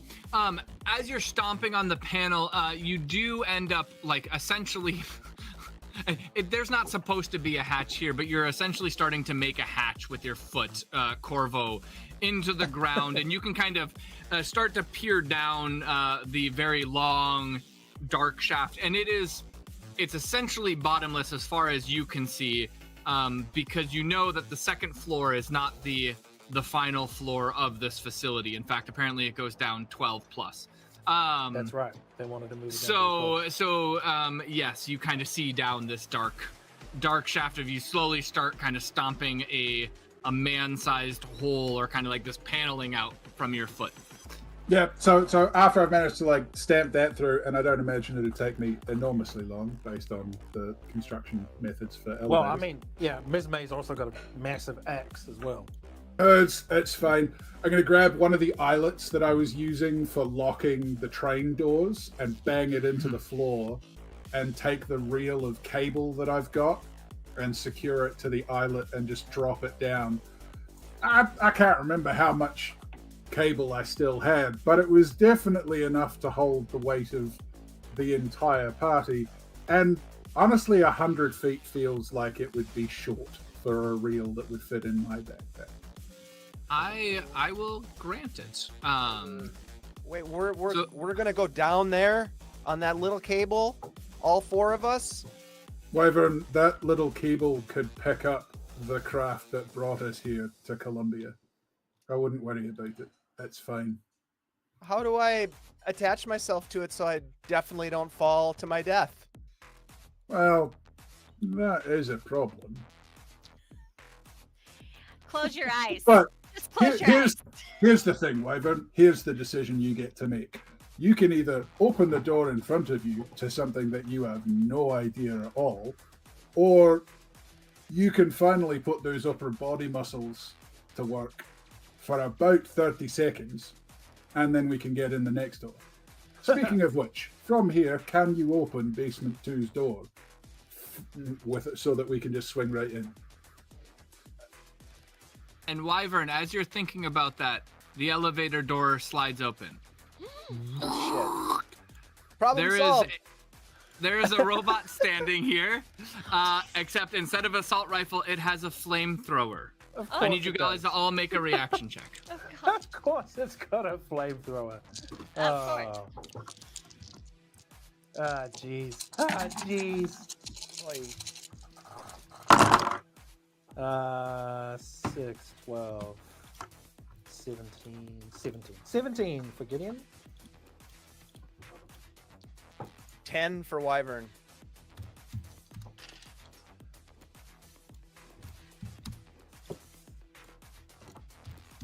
Corvo? 16. Okay. 11. 11. All right. Gideon, you get to act just before this robot who looks ready to barbecue the freight elevator.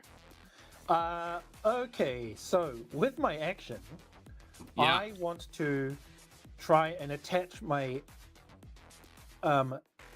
like I want to shoot my grappling hook at the floor, attach it to Wyvern's belt, and kick him down the hole. Yeah. Go ahead and make a melee combat check, Wyvern. Yeah. You go ahead and make a either dodge or actually, why don't you just go ahead and make an awareness check for me? Sure. I can do that. 9. 13. 12. 13. 12, sorry. Oh. 12. 12. Okay. 11. 11. Oh. At this point, Wyvern will realize you're about to kick him down. Whoa, what are you doing? What are you doing? Gideon, no. Ah! And Wyvern, you go down and you're kind of free falling for a second, or what feels like it, for like 30 feet, and then all of a sudden you feel yourself like whoosh, and it slowly starts whirring down. Yeah, and I'll yell down like, you can control it from your belt. You can pull yourself up, lower yourself down. You can lock it. You can give yourself free fall. Just find that door and open it. Okay. Gideon, you still have a sub action. Anything you'd like to do? Yeah. If I've got a sub action, I'm gonna shoot my gun Yeah, at this thing. definitely. Oh yeah, nice. So 12, 14, 15, I believe. 15. 15 misses. You could try an edge dice. It got an 18. Oh, okay. That is an 18. An 18, you hit it. Roll to see where. 6. 6. Okay, so you get it in the left arm. Mm-hmm. And it's pierced 2, right? Yes, for the revolver. Yep, 3 damage, pierce 2. Nice. Okay. As you pierce through to its left arm, and then Can I still move? you can still move. Yes. Yeah, I'm gonna try and get to this wall. Yeah. Nice. Yeah. Oops.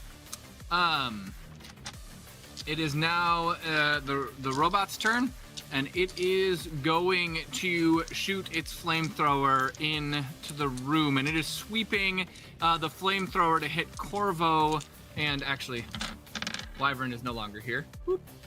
He's down the hole. To sweep and hit Corvo and Oaken. I am going to cover fire. All right. How much edge dice does that put you at, Corvo? Give me 1 left. Okay, sounds good.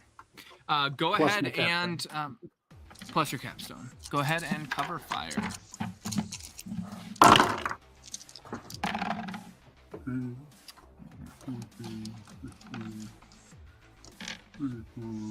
29. 29. Yes, you blow off its head. Jesus. Who needs a shield when you've got a shotgun? Well, and big rolls like that. So Yeah. as the fire's like about to leave, it like starts to shoot the flames. The head blows off, and the flames go licking across the roof of the freight elevator, up above you guys. And I just lean forward and jam my thumb into the nozzle, just below the ignition point, so that it stops. I don't think we need any more of that. Thank you very much. And Corvo, that brings it to your turn. Yeah, I'm gonna go down. Actually, here's what I'm gonna do. I'm going to set up a tripwire grenade just outside the elevator door, and then I'm gonna go down the hole and hang off. So as you move to the elevator door, you see that there's another robot coming in. This one just with an assault rifle. Well, I mean, he's already there. I'll just throw a grenade at him. Okay, what kind of grenade? Frag grenade. I've still got a couple of those left. Okay, go ahead and make a thrown weapon attack.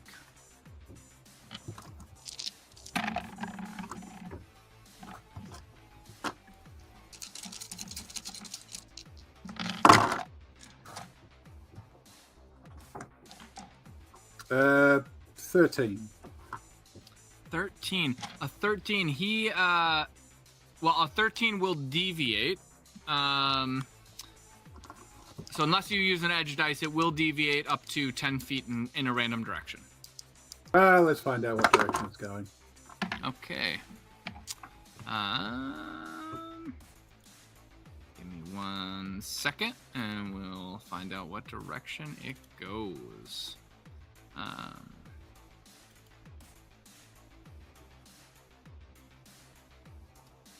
The grenade is going to bounce north. So it actually bounces, pings off of his chest, and moves back behind him. He still is in the blast radius, however. And so he gets hit. Roll to see where he's taking the damage. It's a 5. 5. So in his right arm, and that's frag grenade, right? Yep. Actually, it's good. And he gets thrown over this way and falls prone from the blast as it explodes out the door. Corvo, then you're gonna go and jump down the hole? Yeah. Meanwhile, Gideon's by the door, trying to tap the door close button. Oaken, you are up. I am going to try and jump into the hole and grab the cord that's already down there. Before we do that, I just need one last. Corvo, can you make a climbing check for me? As you rappel down this rope cable with no fasten. Yeah. The grappling launcher has a 1-ton max capacity. So if Wyvern's up for catching Corvo. Yeah.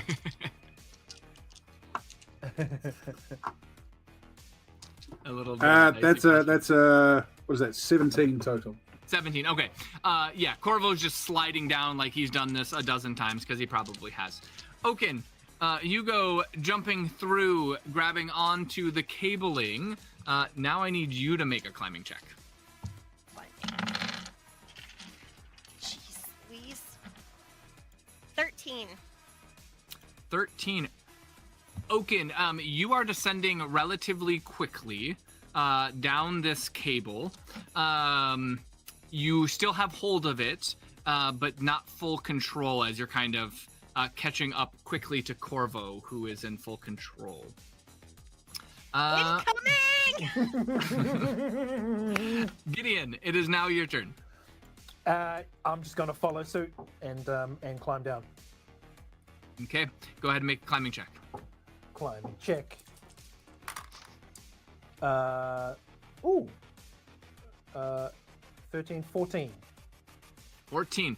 Okay, Gideon, you are, for the most part, in control. You are, going on down. You see Oaken, like, sliding down relatively fast, catching up to Corvo. Before she collides with Corvo, Wyvern, as you're kind of, like, descending down, the grappling hook naturally stops. You're, like, trying to figure out, like, he said there's buttons on here, right? And you're trying to, like, hit at them.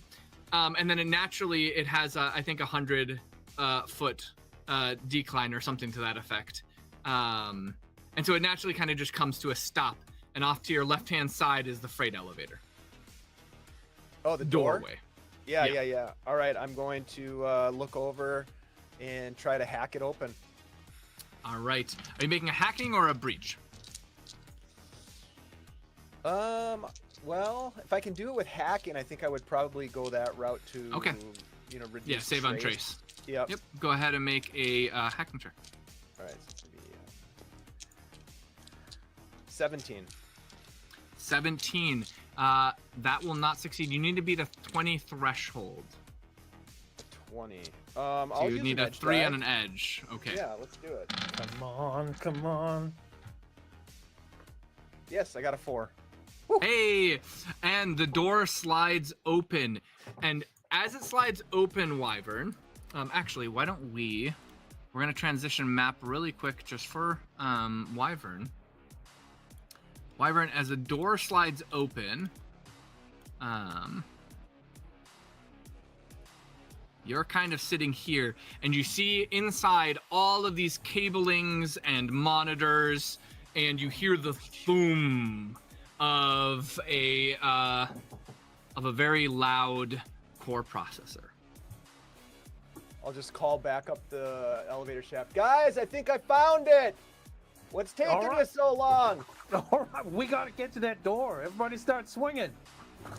And now Wyvern, Corvo, Jam sorry, that go ahead. knife into the door frame so it can't close.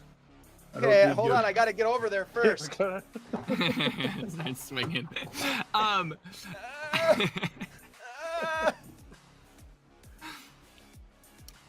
Corvo, as you're kind of yelling that down to him, the weight of Oaken comes down upon you.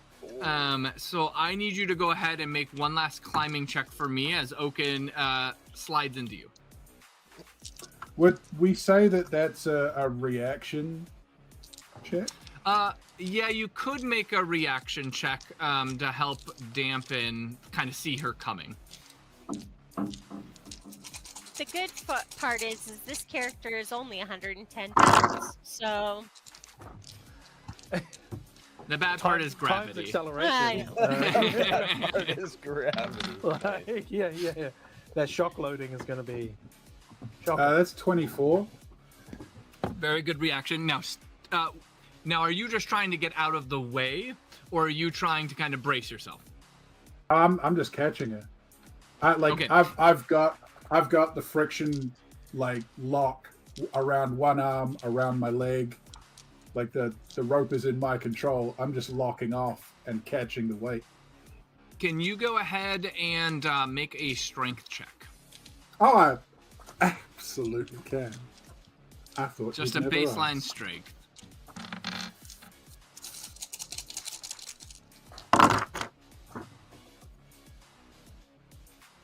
Okay.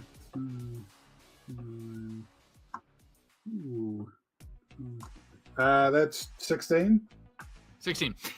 You catch Oaken in one arm, and you kind of like hear the screeching as your lock slides down several feet of but you're able to wrest control, and Oaken kind of comes to a stop. Her hands a little bit bloodied, Just like like sizzling from sliding down the rope a bit.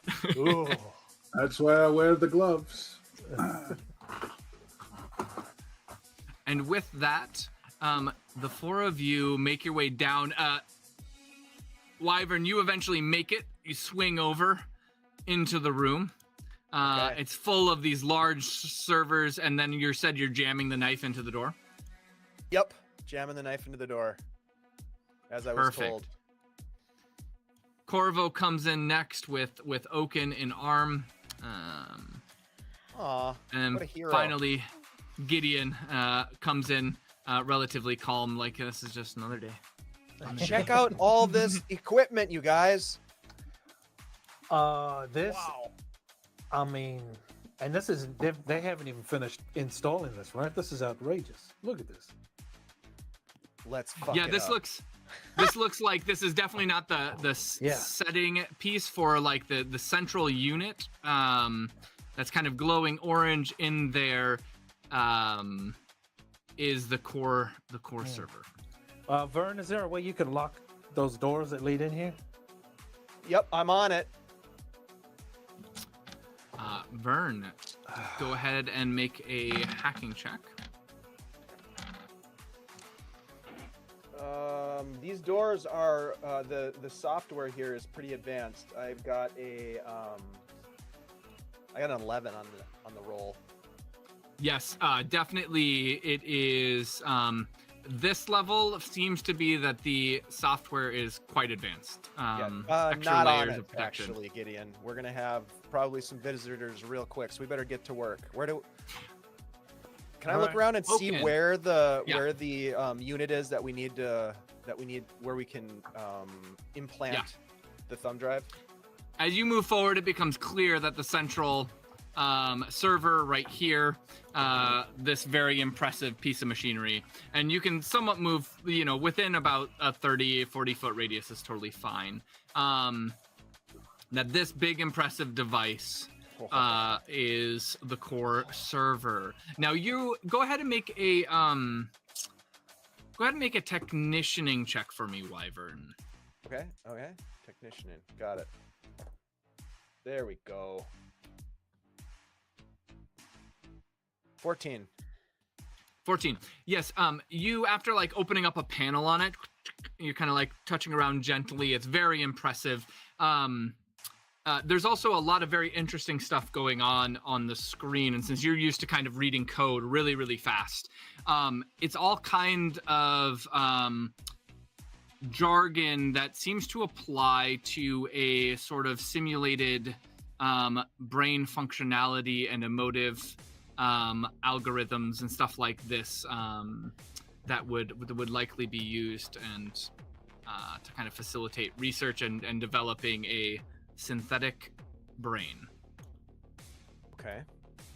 But you find a panel and you open it up, and there are a couple different access ports that you could easily insert a memory drive to. Before we go any further there, Gideon and Corvo, what are you two doing? I think Gideon's going to turn back to Corvo and Oaken and just say,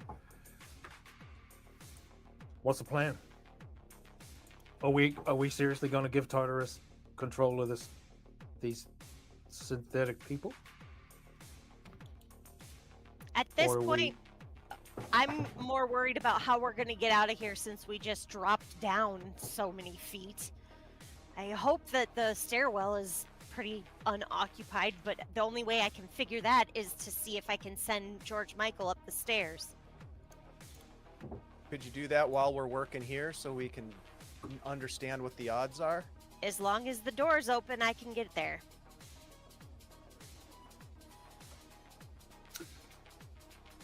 So, as far as I'm aware, the entirety of our mission to pull off was to deliver the micro drive.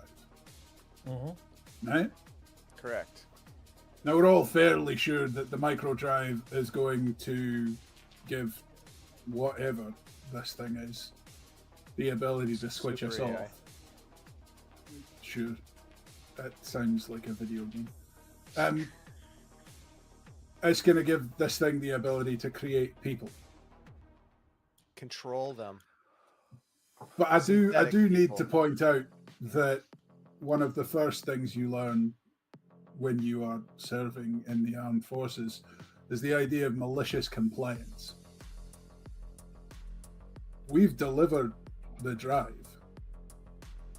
If, for example, there was something set up so that when that drive was loaded into this central core, a whole bunch of EMPs and explosives went off inside it at the exact moment it uploaded, right after our clock gets turned off. Well, that's hardly our fault, is it? We did our job. It would, I mean, that would be most unfortunate. But it would truly be just an awful set of circumstances. But obviously these, these corporations are going to be building in safety features for their toys. Mm-hmm. And we just weren't aware that they were there, and then they went off, is all I'm seeing. It's a solid plan. And excitingly, I say all that to say this, because I've still got a bag full of explosives, and some of them are EMPs.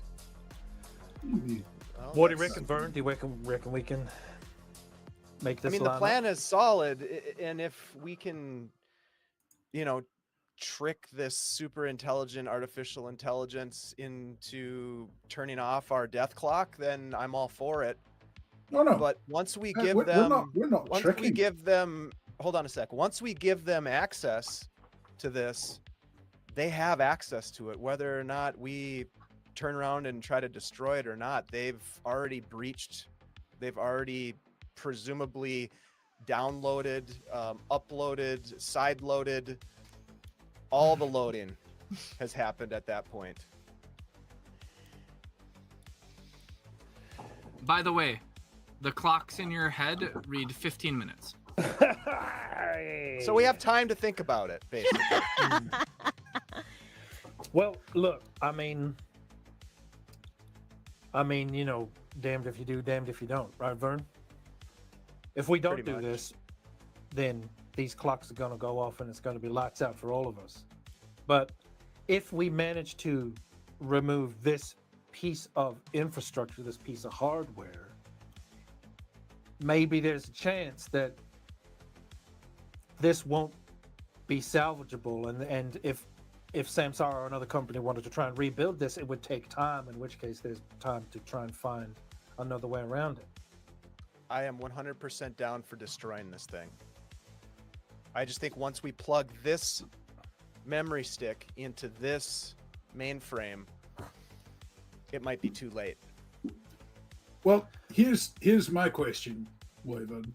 Can you identify which of these cables is the one that would be the primary information line?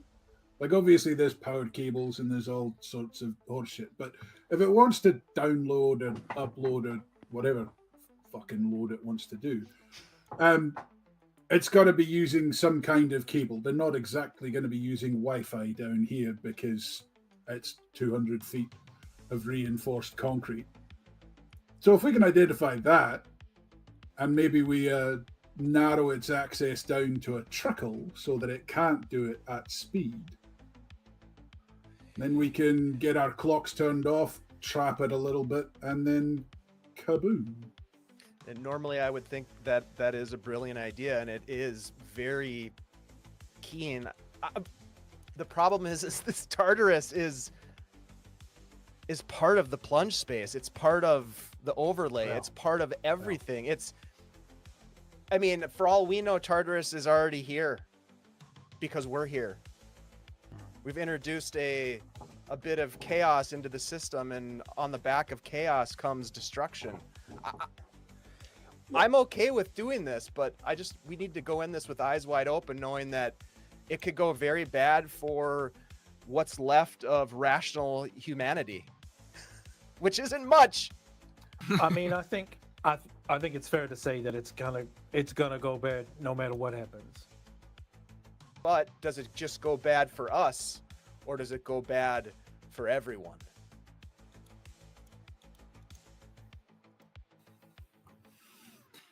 Oaken, Yes.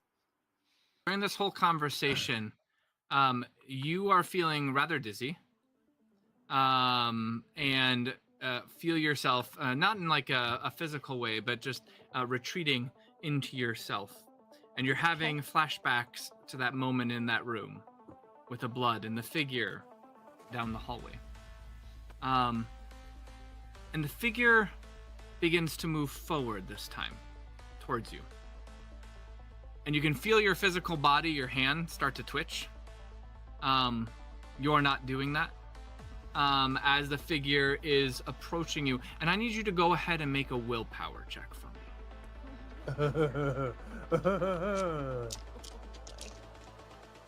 Well, at least that's a better one. Okay. I'm sure it's going to be fine. That's a solid 10. Solid. Solid. Corvo and Gideon, you hear Oaken just start saying 1, 2, 9, 8, 8, 3, 7. I'm sorry, what? And Vern, she just you keeps hearing on this I don't think I string, need kind your of phone under number, her breath, Oaken. this string of numbers. Wait. And somebody- her eyes are somebody write closed, that and down. she's just kind of like swaying. Okay, all right. Can I try and record the numbers that she's saying? Yes, there's a lot of them. I'm not going to Yeah. give them all to you. It just keeps going. Yeah, you start But like, yeah, you start like, like in the overlay, you're like jostling down all these numbers. So yeah, Corvo's just gonna like look down at Oaken and go, unless you very clearly say no at this exact moment in time, I'm going to take on responsibility for your vote on this mission, which gives me 2 votes.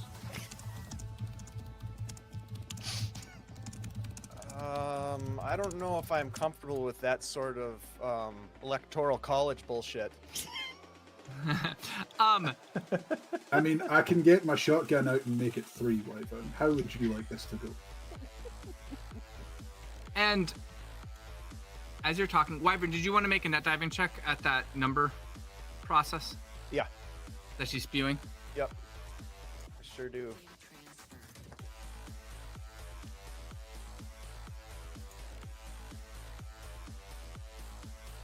$18. 18. Wyvern, you're not sure yet, but you're pretty sure this is a string of code related to a program. Okay. This is code. This is code for something. Keep recording it. Yeah. I am. I'm gonna turn back to this. I'm turning back And to the terminal, and As you turn back, Wyvern, you hear doors to the far southeast open up, and you hear metallic footsteps. Several of them. Okay.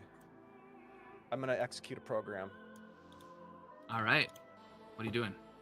I am going to. I'm gonna put a trap door in the Samsara core processor. Your own trapdoor. Yeah. This is very, very sophisticated technology. Yeah. It's going to need to be a pretty high threshold check. Yep. And by pretty high, I mean hella high. Hella high. I understand. Yes. Go ahead. I'm getting my high. capstone dice ready. Go ahead and make a backdoor check. Okay. I'm your backdoor man. All right, here we go. Okay. So I have 17. I'm gonna roll my capstone, which is a D20, correct? Okay, yep. Come on, baby. Okay. That's gonna be 32. And I'm willing to throw edge at this. No, that's okay. 32 succeeds. You plant a back door into the core server. All right.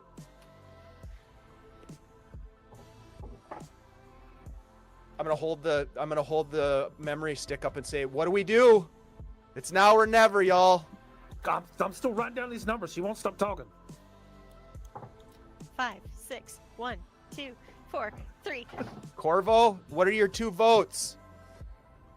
Look, if I'm going to die either way, I'd like to make the thing that kills me's life a little bit more irritating. I vote we destroy the drive. Done.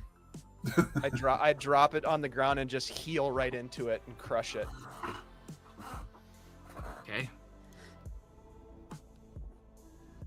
Drive is crushed. What are you guys doing? So are the numbers still going? Yes, her numbers are still going. Sure, I'm still transcribing that, but I'm going to send a little private message to Vern. And it's just gonna say, like I said, Vern, you're the smartest person I know. If there's a way you can get to an outside line somehow, I need you to send this for me. And it's like he literally sends a little attachment, and it just says RE to Queenie. Can do. And he's still like trying to transcribe it. It's like, fuck, I think that was a 7. Oh, God damn it. Oh, shit. Vern, I need you to go ahead and make awareness check. Okay.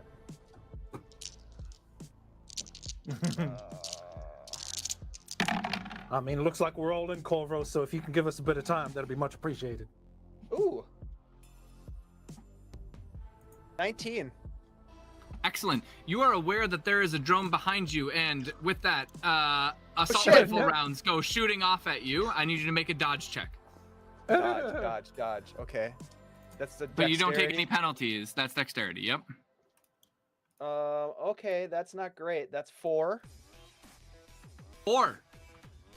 Oh, Yeah, no, that's not sorry. great. Sorry, I'm going to use my reaction to take a half movement and defend a creature within 5 feet of my ending location. You will not be close enough to get to Vern.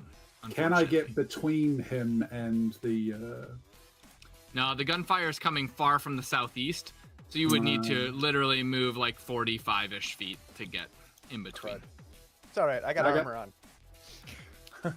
Yeah, Vern, you are hit in the upper torso as well for 5 damage. You still have Bulwark. Yeah. That yeah. steps it up. So just 1 damage to your armor. Okay, 1 damage to upper torso. And then we will go over to Corvo. What are you doing?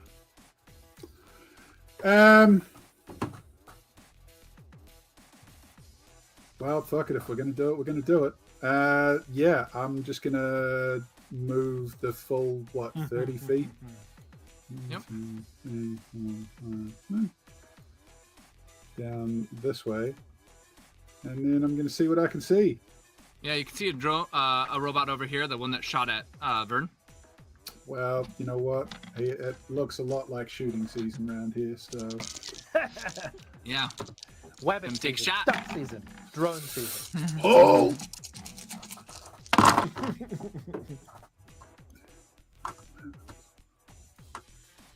$16. 16. It got a 17. Do you want to use your last edge dice? No, Okay. I don't. The shotgun blast smashes into the wall behind it as it just narrowly steps aside. Gideon, what are you doing? I am going to very gently and respectfully grab Oaken and Yep. lead her over closer to Vern so that he can hear the numbers she's saying, because I feel like Corvo might need some backup. You guys can get to about right there. Yeah, okay. Vern, can you hear what she's saying? 3, 7, 8, 12. What? Huh? Shit! There's people shooting. Yeah. Corvo and I will handle it. Don't you worry. You just keep listening.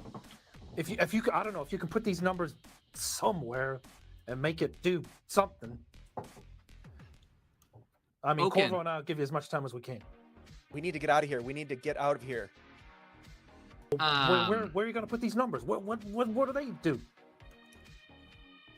I think we're done here, man. I don't know what we can do. Game over, What? man. Game over. What's the clock looking like in our field of vision? You guys are down to less than 10 minutes. I mean, if it's time, it's time, Vern. And let's drop these little presents, pop this machine, and get out of here.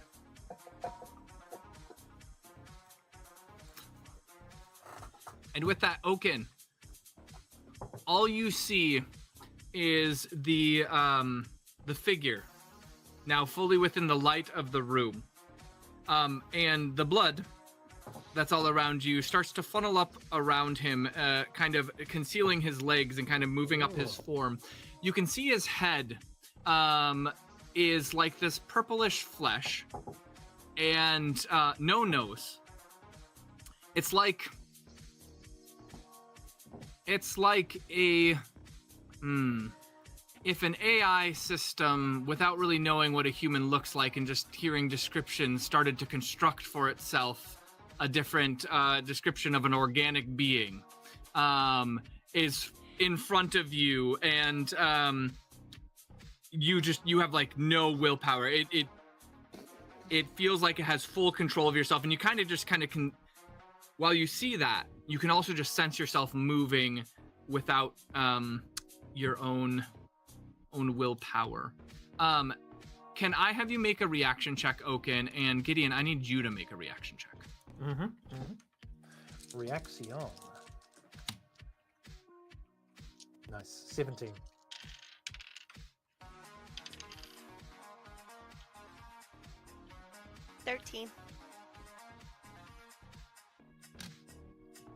All right. All of a sudden, Oaken begins to move Gideon, moving towards the control panel over here. But you have a chance to react before she gets like out of grasping range, if you want.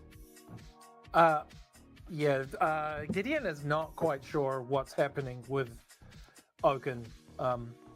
So I don't think Gideon's going to stop Oaken. I think if anything, Gideon's probably going to follow. Okay. The two of you walk over to this control panel. A couple bullets whiz by you as robots down in the side shoot, narrowly hitting the two of you. Okay. And as Oaken gets to the control panel, she very deftly types in a whole bunch of prompts that is like Wyvern level hacking, and starts to enter in the numbers that she's saying. Vern? I have no idea. No, you need to come see this. I don't know what I'm looking at. Wyvern, you're up. What do I see? Do I see any effect that this code is having on the mainframe? No. No, not yet. I mean, to hand type in a code could take like a really long. I mean, these are like extremely complex code algorithms that take people like sometimes years to develop and get out there. So like, you have no. You suspect. I mean, this would be the most inefficient way to enter in code. And these security droids are basically flooding into this mainframe room right now. Yeah. Yep. You're not quite sure how many, but you can definitely see maybe 2 or 3 coming on quick. All right. Look, this is all I got. I am going to drop to the ground as I initiate a series of codes that force me in against all survival instinct that my body has, that force me into plunge space, knowing full well that I'm likely to overheat and I may not come back. Vern, you drop into plunge space. All of a sudden, you all just see Vern drop to the ground, like a ragdoll. No gunshots seemingly hit him. He just collapses. Gideon, I think, is automatically going to start running over to him. Okay. Gideon, you make your way over. Gideon, go ahead and make a dodge check. Oh, nice.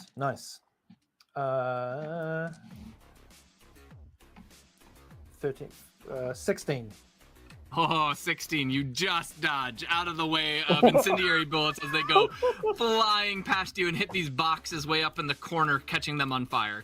Oh.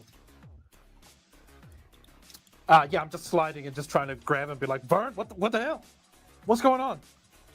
And Corvo, what are you doing?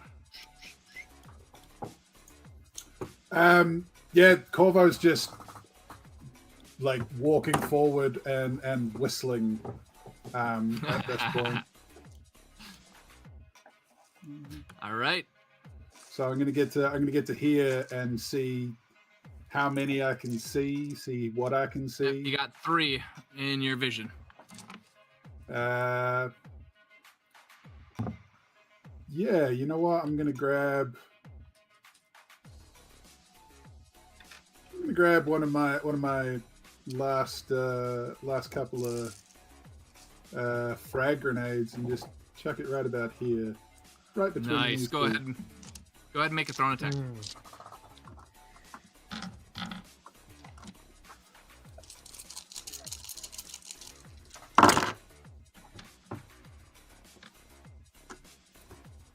So that is 17. 17. That is a hit. Let me go ahead and make their dodges.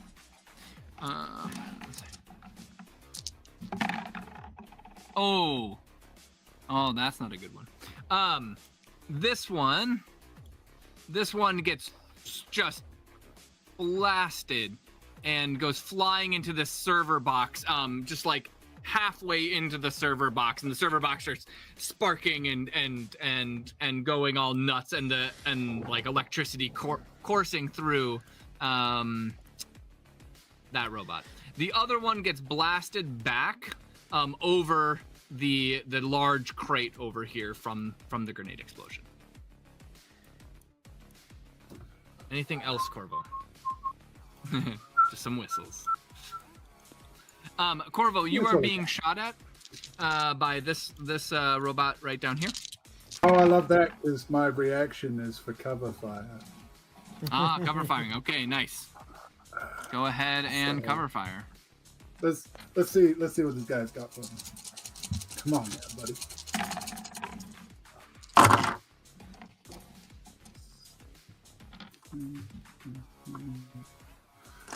23. 23 does succeed. Go ahead and roll to see where you hit.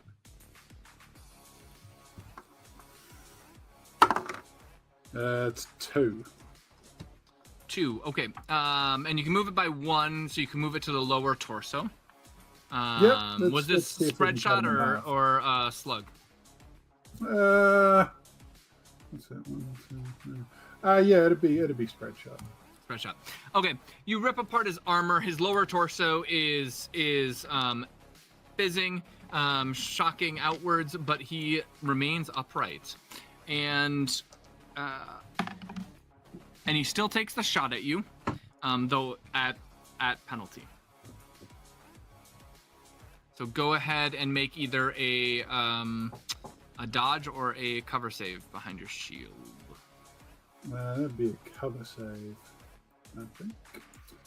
'Cause, you know, I'm just going to double check that.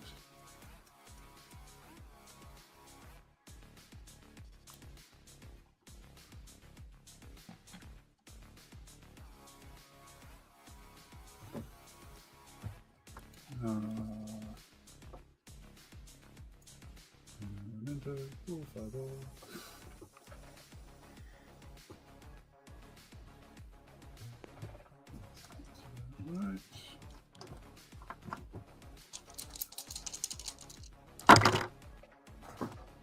Oh, that's not so bad. So that is 12. 12. You are able to absorb the shot. It was an 18, so you're able to absorb the shot on the shield. You still get hit, but it's on the shield, so 5 damage to your shield. Lovely. And with that, Oaken, you continue to type away. and you feel your fingers moving at like incredible speeds. It almost is painful for your fingers as they're like just smashing at the keyboard. And the figure slowly begins to lift its hands to the side of your head, Oaken. I'll have you make another willpower check. Oh, great.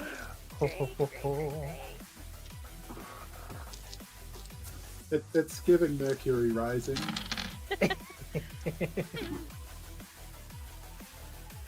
Oh my gosh. Where am I? Oh, there we go. Okay.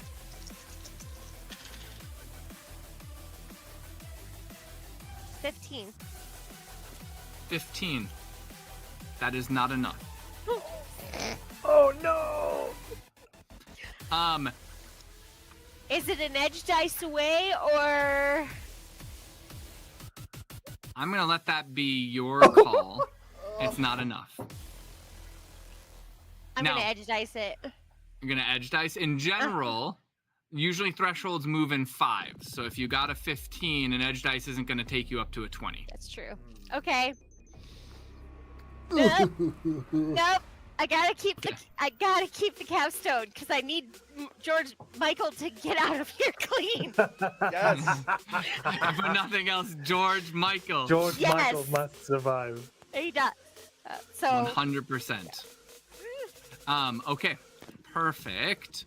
Give me 1 second here, y'all, as we transition into plunge space. Oh.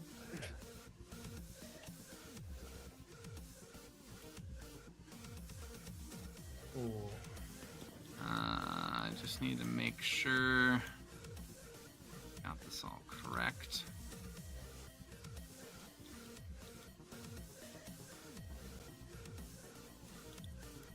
And no other issues. Yeah, okay.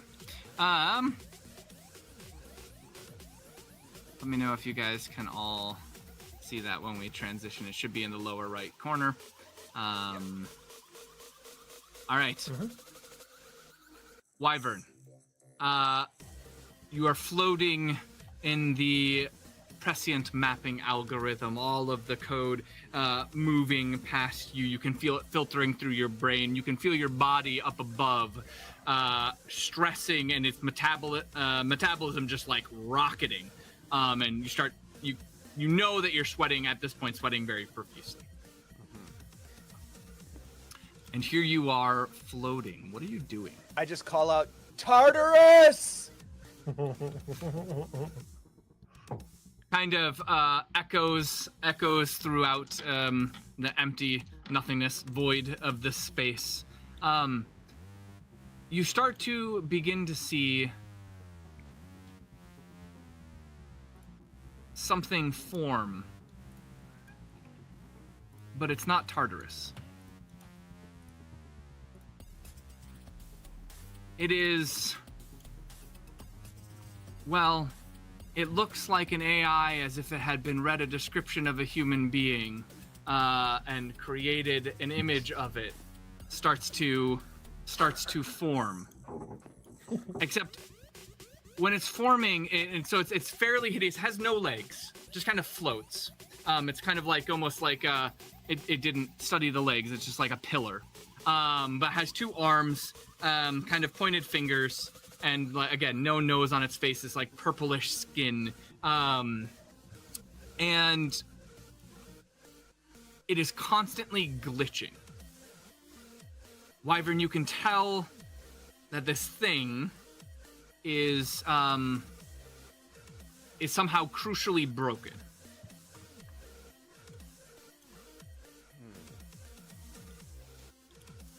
Crucially broken. Okay. I am going to approach it. How close? Right up to it. Okay.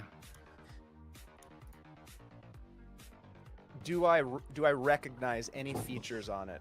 Whether that's a physical feature that reminds me of a person, or it is a functional feature that reminds me of a component that can be manipulated. I mean, it does have eyes. It has a mouth.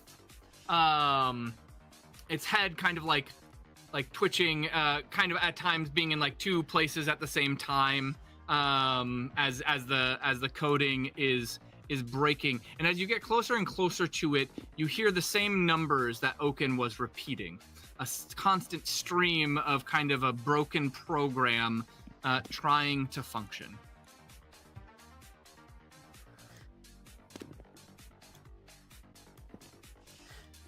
All right. Well, I'm gonna try to hack this thing.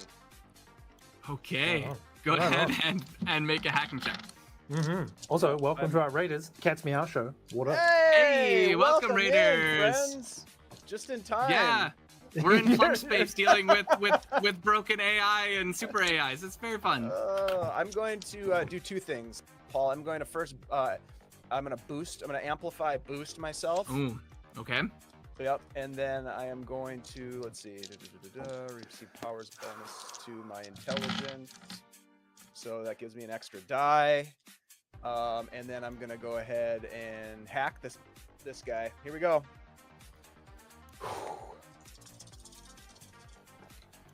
Okay. 23. 23. Nice. Wyvern.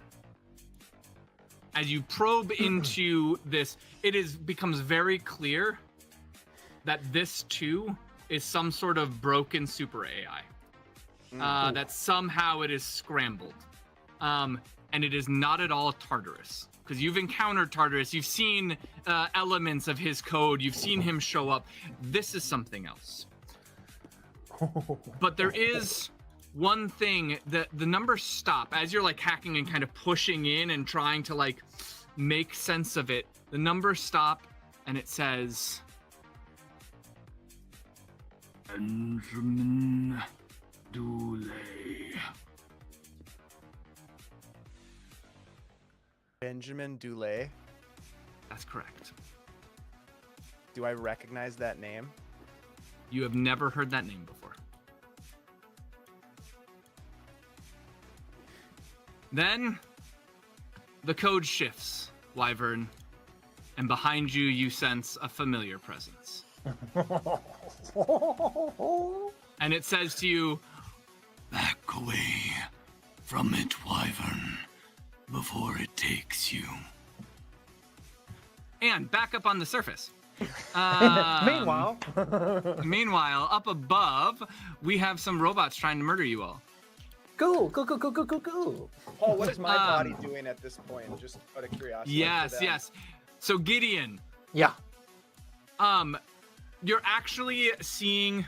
At first, you're a little confused because in between, like the cracks in like the armored suit, liquid starts coming out, and you quickly realize that this is sweat. Yeah. That like Wyvern is extremely overheating inside of his suit. At a quick glance around the space, did I notice any like air conditioning units? Like this is like a data center, right? Does it have any kind of cooling system? Yes. I mean, certainly like the servers have some fans that are going off to the sides of them. There's also several crates of what looks like pure hardware for the creation of this all that could have potentially stuff. However, we're talking about some technicianing checks to get assembled. Yeah. I think Gideon is just looking around trying to find like a piece of like ducting that is like maybe funneling in cold air. Because the idea is that you're like, oh yeah, I want to try and like drag Wyvern somewhere and like rip off a piece of that ducting to try and get like cold air onto him. This room doesn't seem to have it. Damn it. Though you know that there's a corridor outside of this room that might have more of the air filtration system. Oh geez. Well, that doesn't fill me with confidence. And looking over at Oaken's still at the computer, and Wyvern is still sweating. Yes, unresponsive and sweating profusely. And you Yeah, probably sure. would have heard Wyvern say, "This is all I got" before he dropped. Yeah. Also, from time to time, Wyvern like spasms, almost like nerve spasms. All right.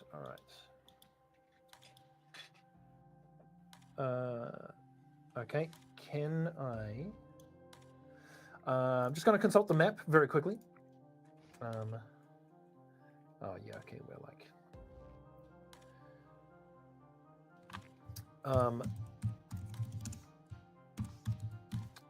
Man, I don't want to drag him out of the room and leave these two in here with these.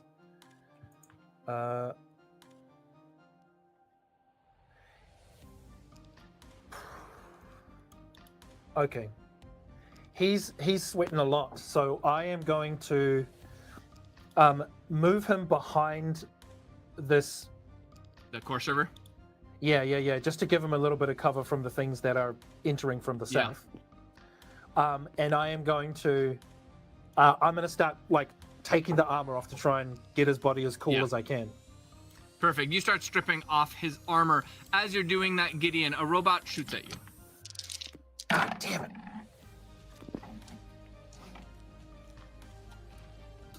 From which direction? Southwestish. It's right in your blind spot. Is it this one? You do see, you do see the the tracers kind of whiz by though.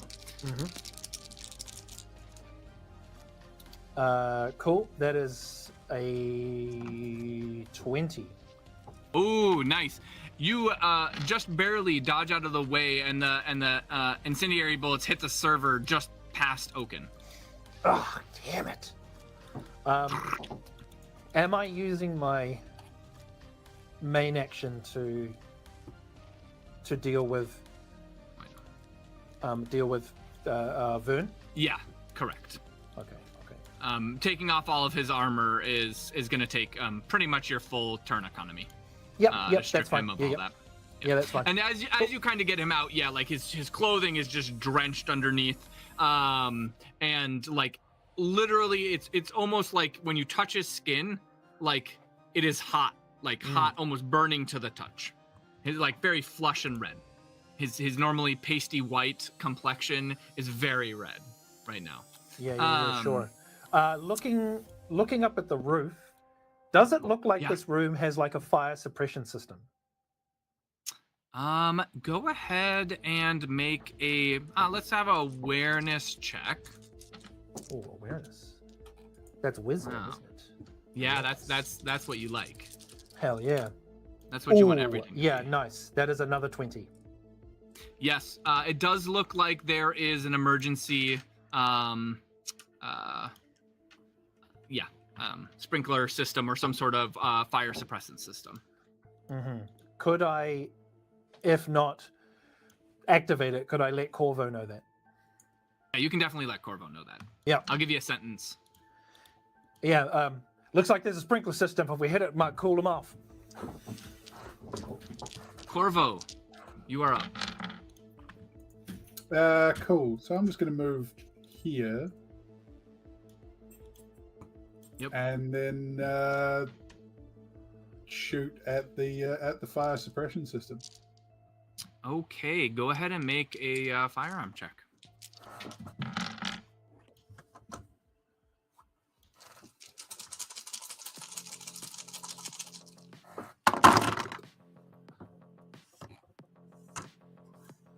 $21.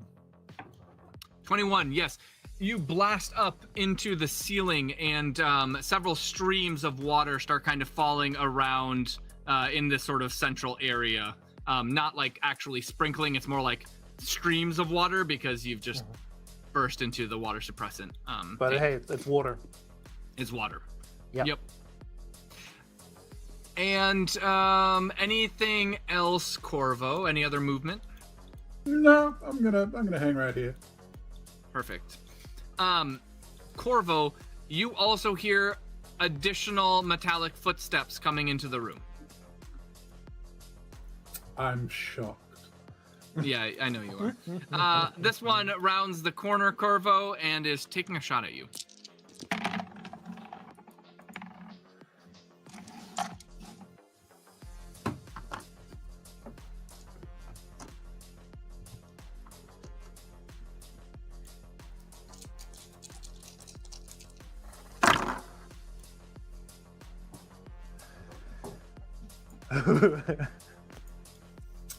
So I got a 12 on my cover save. 12. You take it again in the shield. That's another 5 armor taken off of your shield. Hoorah. Oaken. All right, Oaken. At this point, actually, things have gone black as the fingers meet your head. The whole vision kind of vanishes, and now you're just, it's all dark, but you're keenly aware of your muscles moving and doing things, except now you're hearing in your head over and over again, Benjamin Dulé, Benjamin Dulé, Benjamin Dulé. Am I repeating this out loud since I'm not saying the numbers anymore? Yes. Gideon and Corvo, you are both aware that that name keeps on being said over and over again. Who the hell is Benjamin Dulé? What the hell? Like, I don't know what the hell Benjamin Dulé is. What is she talking about? Yeah, what the hell is going on? I promise it's not going to matter soon. Just Benjamin Dulé. as I'm checking the clock up in the corner of my vision. Yeah. The clock has just hit 4 minutes. Can I? All right. Yeah, sure. All right. If it's Benjamin Yeah. Dulé, like, Gideon, what are you doing? is Vern underneath one of the streams of water? You can move him to one. If you just move him like 5 feet up. Yeah. Under So a I'm stream going to of move water. him and try and like sit him up so that the water is hitting like the back of his neck and streaming down his back. Nice. And looking at I'm like, oh man, Benjamin Dulé. The console, does the name Yes. Benjamin Dulé appear anywhere, or is there like a enter username? Yes, actually, the code being entered is now starting to modify the screen that's appearing, and you're starting to see the name Benjamin Dulé show up. And then you're starting to see things like tricycle. Mother lifted you. And just like strange bits of information that is somewhat nonsensical. Man, all I'm getting is nonsense. This is. Yeah, I'll lean down to Vern and just be like, well, I don't know if you can hear me, buddy, but whatever you're doing, I hope you do it fast. And, Would you like to take any action, sub-action, Gideon? Yeah, I am going to. If I have an action, You do. I'm gonna try and take out this thing that came around the corner. Here. You can no longer see it. Oh yes, no, you I cannot. can You are see correct. you can This see one. the robot down that Corvo was shooting at. Yeah, I'll try and I'll take a run at that one. Take a shot at it. Nice. That is a 15. That hits just barely. Roll to see where. That is a 2. A 2. That hits it in its right leg. It goes down onto one knee at the hit of the sniper shot. But otherwise is still functional. Mostly penetrating and kind of breaking apart its armor. Yep. Corvo, you're up next.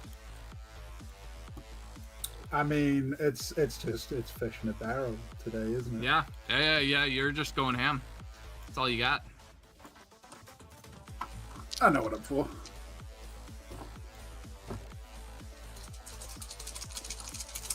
At the who are you shooting at? The guy who just took a shot in the knee, I guess. Sniper rifle. Okay. Yep.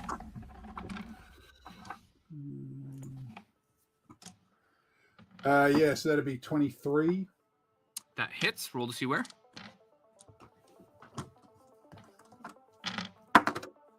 Uh, 3. Oh, that's where you want to hit. You cut this thing in half. and it collapses down. Its legs kind of go pedaling down behind it as it kind of sparks and is snuffed out. This one continues to move up. Another one joins it. You're taking 2 more rounds of fire, Corvo. Excitingly, the first one's definitely not going to be doing that because cover fire is a thing. I believe you're out of edge dice, no? So Did you use it's your just last a reaction. It's a reaction. Oh, is there any? Okay, you don't need an edge dice for it? No, it's just a Oh, okay. reaction. Perfect. Yep, then go ahead.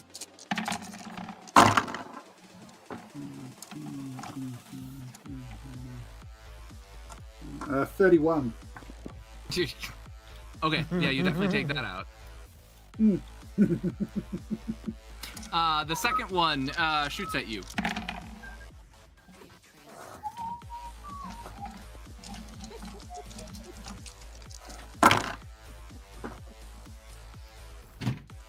That's 9. 9. You are cover save, yeah? Yep. Tell me how much it takes off my shield. Yeah, another 5. Yeah. Shield is getting pretty ragged at this point. Oh, it is, but that's what the shield's for. That's what it's for. Yep. My Yep. gut. It's a lot of damage that you would otherwise have taken. With that, let us go back into submersion space. Oh, back to the plunge. Vern, Tartarus is here. Ominous and floating. Vern turns from this other program and looks at Tartarus with a sense of great fear in his heart, but also determination. And he says, Tartarus,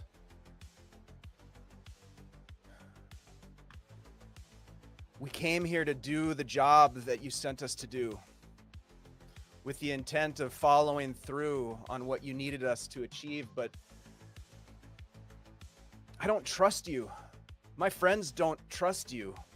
We don't understand your motivations for what you're doing. We can't outsmart you, but my friends are willing to die. I'm willing to die to prevent you from taking control of something that nobody, no thing should have control over. Now, my friends don't know this, but I planted a back door in the system. Your memory drive is destroyed. If you get us out of here, if you save my friends, I will share this knowledge with you. It will be a joint stewardship.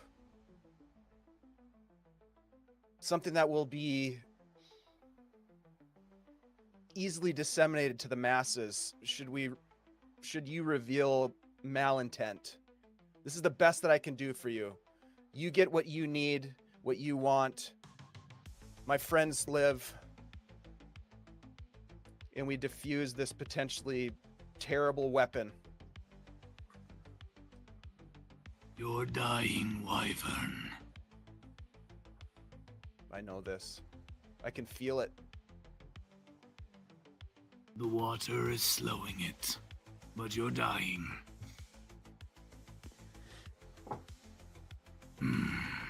Back away from it, Wyvern. Lest it takes you. Who is Benjamin Dulé? A name you should forget.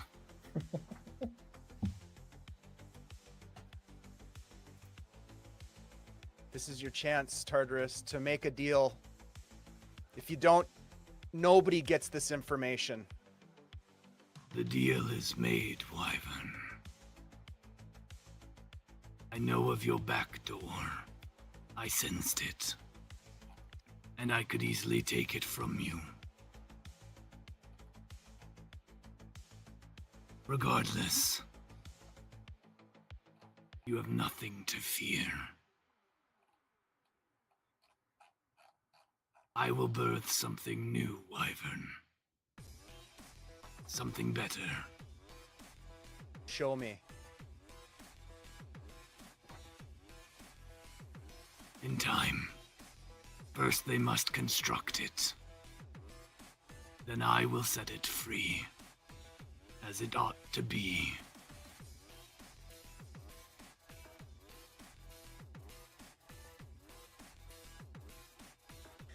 But I will give you control of the back door in our agreement.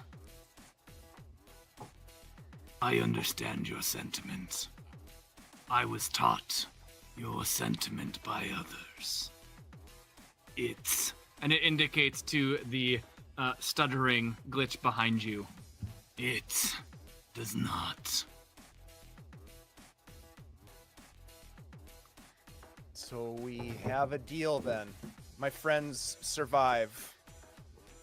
If you get back to them, there is an undisclosed service corridor to the north of the facility on the second level where you reside. It would not have shown up in your blueprints. You can take it to escape, but you must act fast. They are becoming overwhelmed. Once we're out. I ask for a little trust, Wyvern. A little trust is all I have at this moment.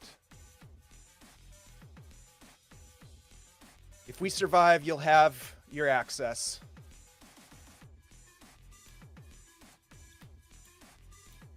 Agreed.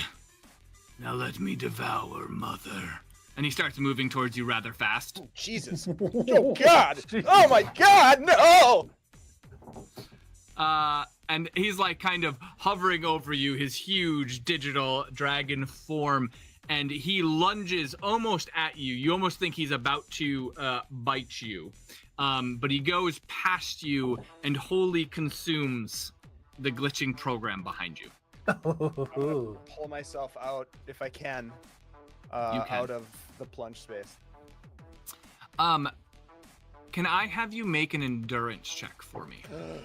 I was afraid you were gonna say that. Yeah. As I'm struggling, can I mumble words to the effect that there's a corridor, a service corridor, a secret corridor? Let's Just see what in you roll case on I your don't make endurance it. check. Oh shit. Okay. Endurance is not my specialty. Okay, so how does this work? Endurance, I have a 5 in endurance. Yep, you would just roll 5d6. Okay. It's just a flat d6 roll of your endurance check. Got So it's it. going to be a bigger dice pool in general. Okay. And I adjust the thresholds accordingly. 18. 18.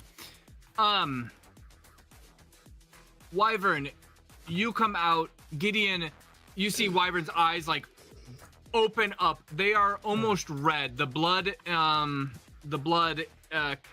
veins in his eyes have almost all like burst. So they're just like red. It's a little creepy. And he's like convulsing, almost to the level of like stroke. And you can just make out jittering through his teeth, almost in a hiss. He says, "Back corridor." Yeah. Gideon There's a way out! Gideon just grabs him. It's like, Vern, is that you? You in there? There's a way out! There's a way out! There's no time! Let's go! Okay, all right, okay. Gideon, Yeah. you're being shot at, this time from the east. Oh no! God damn it, Vern, we're being shot at.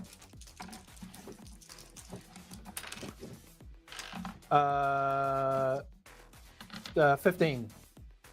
15. You are hit in the upper torso. Oh, these guys have just a real good aim for the upper torso. So you take 5. Did you have bulwark on? I did, yep. You did. Okay, so you take 1 damage to your upper torso as your Question, bulwark GM. fails. Yeah. What happened to the ticking clocks in our view? Oh, they're still counting down. You guys are at a minute.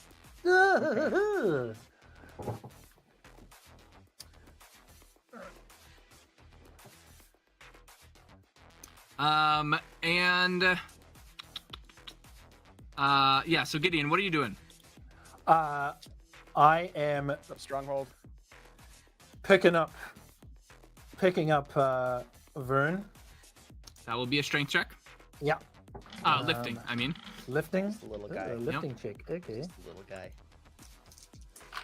Yeah, this is Corvo's specialty usually. Yeah. That is a 10. A 10. Yeah, you're able to hoist him over your shoulders. You're only going to be able to move at a half movement, however, as you kind of like struggle with him over your shoulder as you lead him. I'm guessing haul towards him the up back over or my north shoulder, door. start heading that way. I'll turn back to Corvo and be like, Corvo, we got a way out. Let's get out of here. And can I also try and like get Oaken to move, or is Oaken locked in? We'll go on to the screen? Oaken next. Yeah, she's Okay. locked in right now. Yep. Oaken. You're back in the room. The thing with its hands on your head, but now it's like melting, like wax. Melting away. And there's something else in the corridor. You see the figure of this Asian-looking dragon floating in the corridor. And all it says is, interesting. And you wake up. Okay, what is the first thing I see besides the computer screen? I mean, the first thing you see, I mean, this computer screen is pretty much your entire vision. Your head's like really right up close to it. However, in the computer screen, there is an image. Image of a man's face. His eyes are rolled back into the sockets of his head, and his mouth agape. Looks like a middle-aged man. And wires are plugged in all around his head. It's just a still image that is on the screen that your coding has produced. Could that be our mystery dude that we heard the name of that we aren't supposed to remember? Because I can't. Yeah, that looks like a Benjamin Dulé kind of face. I was gonna say. Yeah. Okay. But Oaken, you are now back in control of your body. Sweet. It feels very awkward, Yes. but you're back in control. Okay, sounds good. I can't move because I don't know. I What's don't going know on? that they're running. Yeah, I don't know that they're running. Yeah. So I'm. Well, let's just help gonna sit. motivate that. Oaken, you hear gunshots off behind you. Go ahead and make a shot check. Okay. Oh my gosh.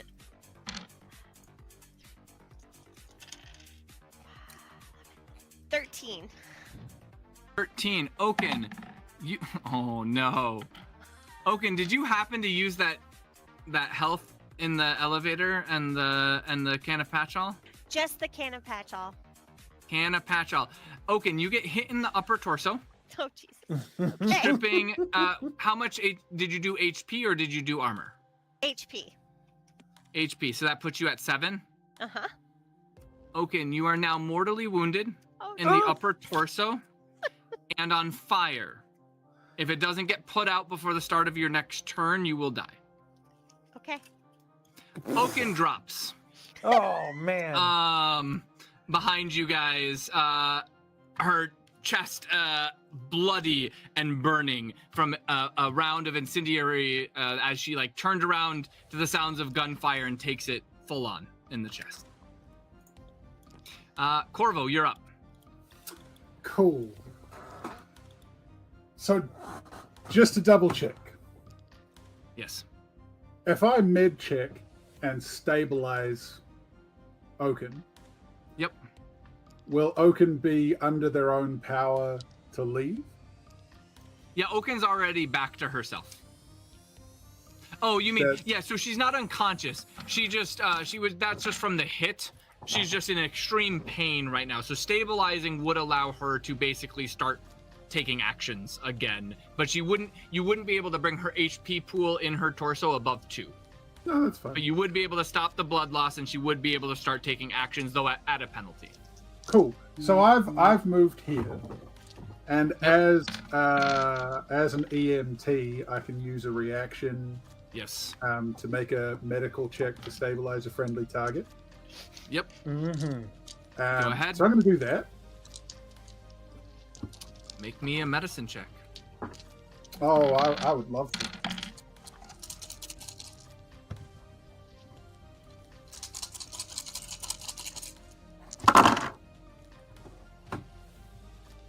Oh, that is fucking garbage.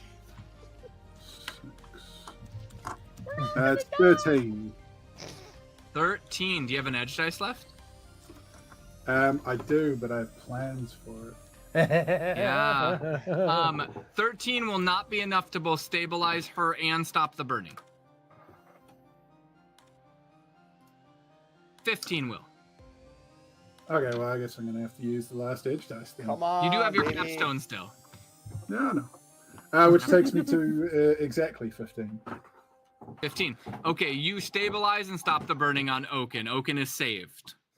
Oaken, you need to shift out of here now. Go with Gideon and Wyvern. Get out of here. Now, it is still your turn, Corvo.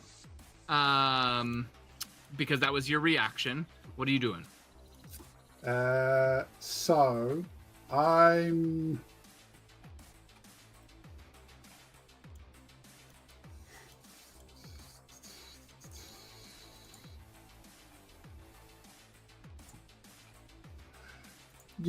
I'm just gonna shoot at anything I can see.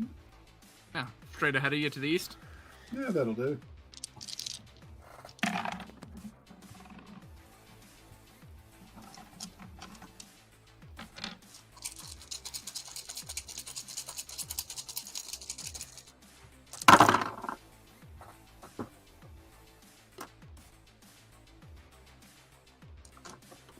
$20. 20. It actually dodges out of the way of that one. I rolled. Oh very no! high. Anything else, Corvo? Oh, dodge No, it. that's all I got. Any movement, or you're just kind of holding tight there? No, I'm good here. Okay.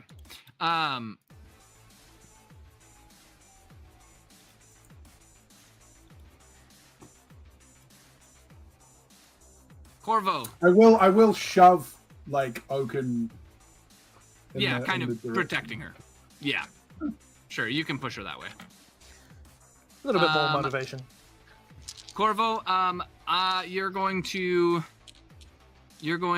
take a couple shots here. Are you? Oh no, you already used your no, you have a reaction again. Are you going to cover fire on any particular one? Yeah. I mean, whoever the first one is, I'll cover fire at him. Sure, to the south. Go ahead and cover fire. Oof.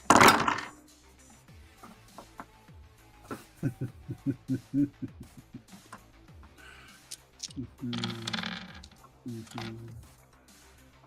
27. Well, you definitely hit.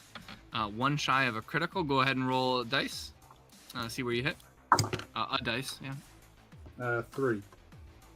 3. Lower torso. You can move it to the upper torso if you want to. Either's a pretty good spot. I mean, if one's taken damage, then I'll shift it there. If neither of them have, I think this one's new. Yeah.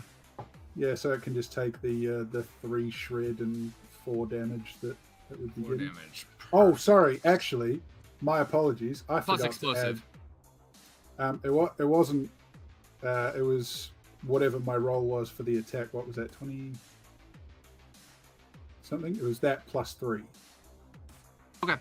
Yeah, so that's a crit. The So power stock that I've got. you take off that one's head. And then the first one to your east is shooting at you. Ooh, that's a terrible roll. Probably gonna be just fine with this one, but go ahead and make a cover check or dodge check, your call.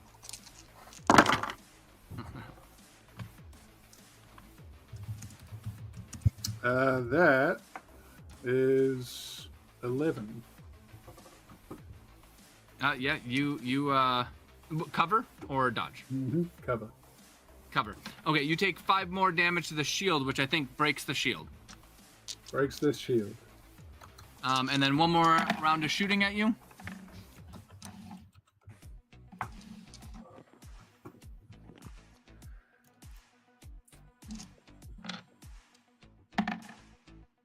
This would be dodge now.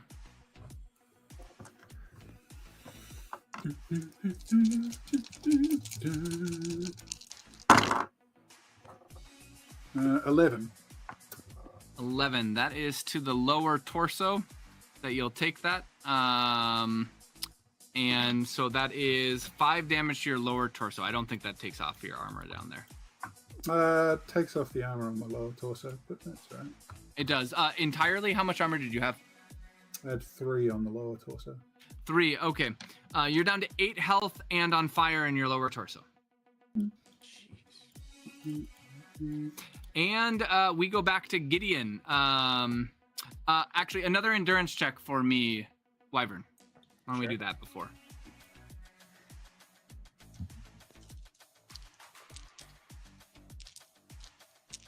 $20. 20. Wyvern, you start to recover. You stop shaking as you're kind of like on his back. You can, yeah, you can begin to act. Is there anything you would like to do? Yeah, I'm going to, I'm going to system shock. Yeah. Both of these guys that are, well, are they already those stunned? both are dead. Yeah, you got a guy down here. Yep, a guy over here that you can see, and a guy up here you can see. I'll do these 2 here. Here. Those 2? And here. Yep. Perfect. So you make a hacking versus cybersecurity, right? Yep. Perfect. Let me double check. And the condition or the cognition threshold. Oh, that's for the stun part. Yeah. Okay. Yeah, when it hits. Yep. And I'm still amplified. Boost amplified. Yeah. Oh, you are. You're right. Yep. Yeah. So here we go. Let's do this. Kick his ass, Vern. Yeah.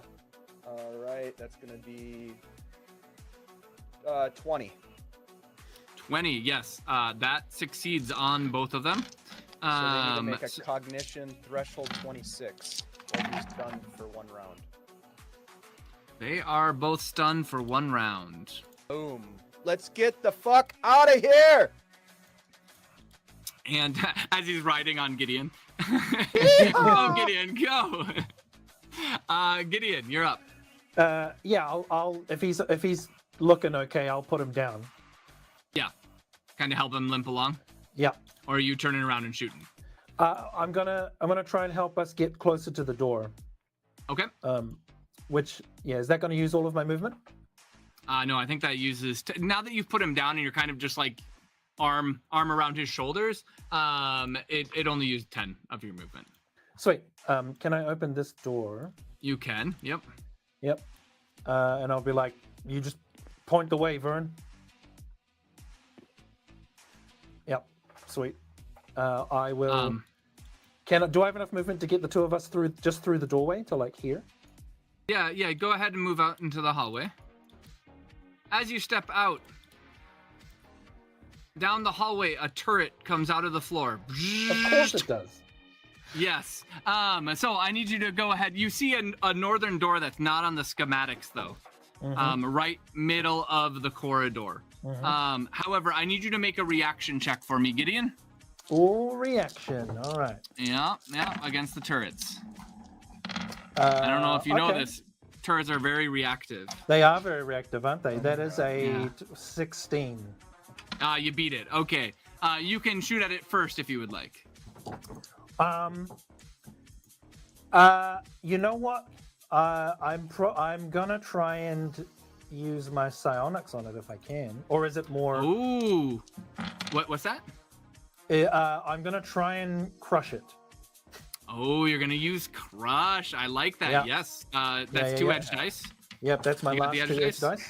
Yep. Okay. All right. Yeah, and I'm just gonna full Eric. Yeah. Just psionics versus willpower check. 'Tis indeed. Yep, just full Magneto. I'm gonna try and. Yeah. Crinkle that. Psionics. That is 25. That, my friend, is a critical success. As you just... I just hear it go winding up, and I'm just like, no! and you just compact it down to like a soup can size. Just and the turret is destroyed. That was dope. Yeah. Yeah, at that point, Gideon's like, Vern's like, cool! I didn't know you could do that. yeah. I don't know if I can do it anymore. Let's get out of here, Vern. Agreed. Come on, Oaken! Yeah, looking Corvo! at the doorway at like Oaken and Corvo to be like, Okay. That's my turn. Yes. Oaken, you're up. All right, I'm gonna head for the door. All right. So I think it's about 20 there, and then you can move 10 feet out into the hallway Okay. without making a running check. That is.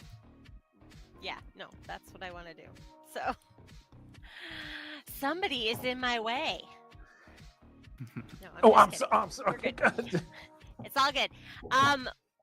Because I'm aware that my body is still hurt, even though I'm boosted, because Gideon boosted me. I want to pull out my quick med. Oh, yep. Mhm. And I want to stab my. However, unfortunately, quick med cannot heal you past 2. Okay. So once you become mortally wounded, you're unable to heal that segment again until you get like longer term medical attention. Ooh. Kill something. Yep. Yeah, or you could kind of patch all your armor again. Yeah, let's do that instead. Yeah, that's where I'm going. So 3 points of AP return to your torso armor. Corvo, you're up as the robots close in. Albeit some So of them stunned. I'm gonna move to here, like right at Yep. the door frame, and then like slam the door close button and bang an eyelet into it, like creating a physical lock.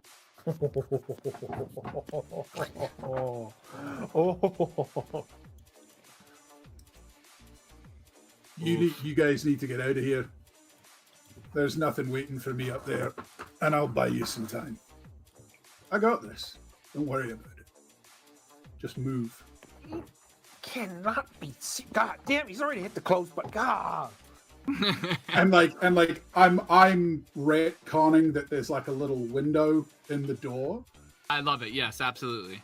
and you just see me like reach in and pull out a little glass vial of like a bright shimmering red liquid. For you, Paul, that would be the vial of Blood God. Razor. Oh, Blood God. That's right. Okay. And I put it between my teeth, and you guys hear over the network. It's fine. It was never going to end any other way for me. And I crunch down on it and turn back. And you hear a series of shotgun blasts, assault rifle fire, explosions going off in the room behind you. Ahead of you, Wyvern, you can see that the corridor that was indicated is locked. This door here. Yep. All right, I'm gonna race forward and try to hack it so I can get it open. Yes. So you go ahead and move forward. Go ahead and make a hacking check or a possible breach. Let me do this. Is hacking a sub-action or an action? If you use a program, it can possibly be a sub-action. Yeah, breach would be a any other sub-action. normal time, if you're just straight hacking, it's always an action. It's Okay, less and then- efficient. Okay. All right. I am going to. Yeah, I'm gonna do it. I think this will be the last round of being boosted, right? Okay. It's three turns. Oh, that's right. Yep. Yeah. Okay, Yeah, so I'm being gonna go boosted is ahead good. and hack. Okay, so that's a 20 again.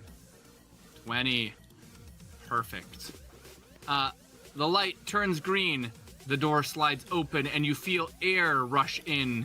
Air that smells a little bit damp, like the outside from far off. just like it said. Come on, let's go. All right. And Wyvern, as you slip through the doorway, 2 robots round the corner. Gideon, you're up. Whew. Okay. Can I? I don't have any edge dice left. Okay. I am going to move my movement towards the doorway, which I think. Yep. Yep. Get me to that here. Whoop. Yeah. And just take shots at these robots with my both guns this time. With the double pistols. Use Yep. the sub-action to imbue it. Oh, wait, no, you don't have any edge dice. That's Don't right. have any edge Okay. dice, yep. Some pistol shots. All right. Go ahead. Some You can take 2. pistolas. Actually, I think Yep. you can take 3 shots in total because you can use your action for 2 and then a sub-action for 1. Yep. So, first shot with the revolver. That is No. 10, 17, 22. Oh, yeah, that hits. Roll to see where. 4. 4 is the upper torso. That's a good spot. This is the revolver, so this drops him. Revolver's got pierce 2. Yeah, pierce 2. Yeah, awesome. And then the other gun? Pierce 2. Yep. This is 17, 18, 19, 20. That hits. Roll to see where. That is another 4. That's another upper torso. Nice. Let's see here. Okay. That's just 2 damage. There's no 2 pierce on that damage. one. Yep. Yep. And then the single shot, or not the not the revolver. Last shot with the ghosted pistol, semi-auto. Yep. That is another 21. 21. Come on. Good. Nice Yes, shooting. 4. Not a crit. Yes. Oh, a 4? Yeah. Nice. Yeah. This one's torso is now sparking fairly profusely as it takes 3 rounds of the chest. Yeah. Oaken, it is now your turn. I'm running. I don't know what else Yeah. I can do at this point. Mhm. Where's the door? I can't see where the door is. Okay. So it's right up. Yeah, right there. Okay. Perfect. So I can get right there. I think 30 feet. Yeah, if you make a running check, you can also roll running and move No. a little bit further. No? Okay. We're good. And what are you doing? Anything else? I don't see any. Do I see any of the? Can I see? Oh yeah, they're Yeah, down they're right there. here. Okay. Yeah, there they are. Yeah, there they are. Yeah. Actually, I think I want to. I don't know if this is gonna help much, but it might give us some time. I want to throw the smoke grenade. Ooh, good choice. Nice. Where do you want to throw it? Why don't you ping where you want to throw it? Okay. Let's see. Right about here.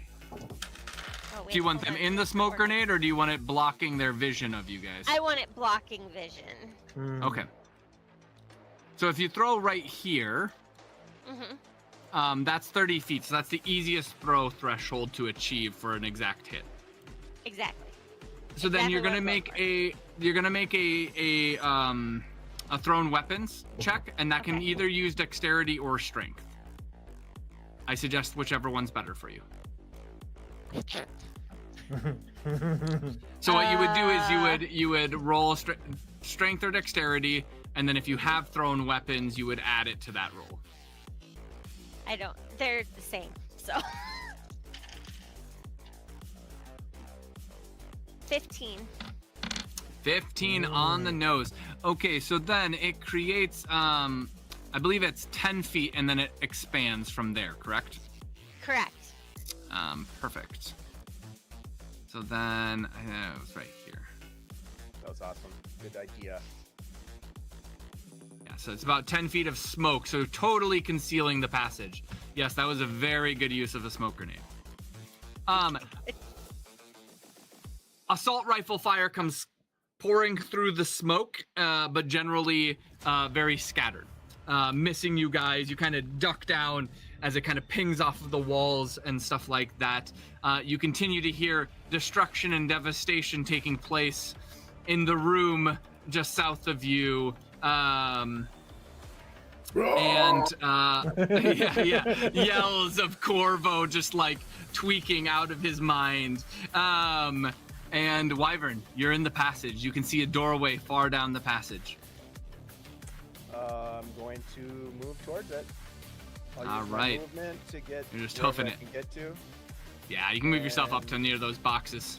Yeah, We're almost then out I'll of the thick of use it. My action to run. Perfect. So do I need to make a run check? That's correct. Yeah, you'll probably move Okay. about 5 feet, knowing Wyvern, but Yeah, he's not. He's been not through the a most lot. athletic guy in the world. He doesn't have the He's armor been on through a anymore. lot. He's just running in his underpants. Yeah. That's pretty good though. I got an 11. 11. That's Hey. actually another Yeah. 15 feet. Nice. Nice. He's got it in him. Yeah. If you just put a Adrenaline. little bit more oomph into his extracurricular, Well, phi ed, he would have done well. Yeah. If I use an edge dice, could I get to a 15 and get even more distance? You'd have to get to a 16. Okay. All right. Yeah. Fair. Can't do it. Gideon, you're up. Yep. Smoke's been popped, so Gideon's just running. Running. Okay. Go Yeah. ahead and move in. I'm assuming Oaken, that's what you're doing as well? All right. The three of you run down the hallway. You get into a large room with two other doors leading inevitably out. Just Over the service net. entrances. Yeah. Which Over way? the internal net, you just hear, one last time, you buckets of balls. Come on, you bastards! Come and get shot! And then it all clicks out. She goes out. Mm. And with that, wandering through almost an endless maze of service corridors, Oaken, in semi-critical condition, in her gut, Gideon certainly dinged up in several areas, and Wyvern still weak from the deep plunge. You guys emerge out into the warm evening rain of Columbia and slowly start making your way back to the jet. You How wait many- for how a much while. Oh, sorry. How much time was left on our clock when we got Yeah, out? sorry. As you are going through the tunnel system, the clock reaches 0. Tick. And you all kind of like hold your breath, waiting for like annihilation, and then it just like airs out and disappears. Well, All right. Tartarus made good on their deal. What? What deal? What deal, Vern? What are you talking about? I mean, I had to. To get us out of there, we wouldn't have made it. I mean, yeah, we're alive, but what does that mean for the server back there? Like, what does that mean for? When I went down, I went into plunge, and I found Tartarus, and I made a deal with Tartarus. Look, we're not giving Tartarus sole ownership of anything in that facility. But I did install a back door that we can access. Why am I not surprised, Vern? I did So- tell Tartarus that we would share that information with them. All right, Vern, look me in my eyes, look me right in my face. Do you honestly think we can trust that Tartarus isn't going to come back and just offline us at any point? No, I can't. Oh, I think we're in danger, but Tartarus led me to believe that they had good intentions. Now, I'm not naive enough to yeah, good. buy that Good's a hook- relative hook- term. right? you But know. with dual stewardship over this information, we can disseminate the plans, the code far and wide, so that no single entity or individual has control over all of it. I think that's the best outcome. I just Agreed. wish Corvo could have made it.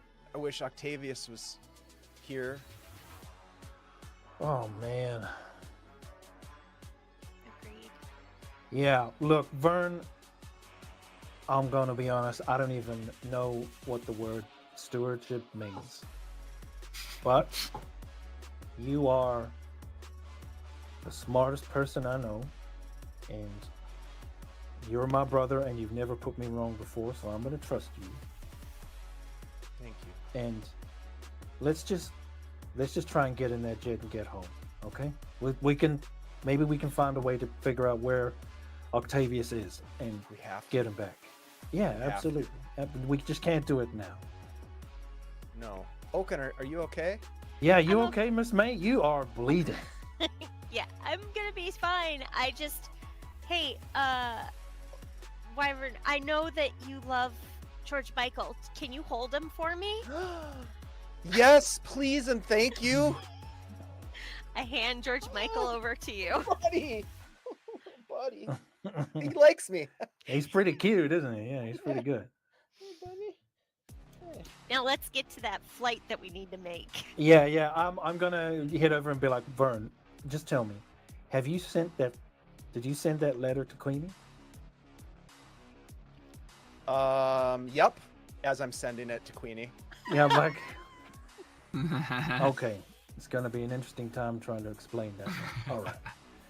And I'm just gonna like wrap my arm around his shoulder and like kiss the side of his head and just be like, all right, I thought I was gonna lose you, but I'm glad you're here. Thanks, Yes. big brother. Yeah, I love you too, man. Come on, let's go. Now give George Michael a little smooch too. Hey, George Michael, come here, you little scamp.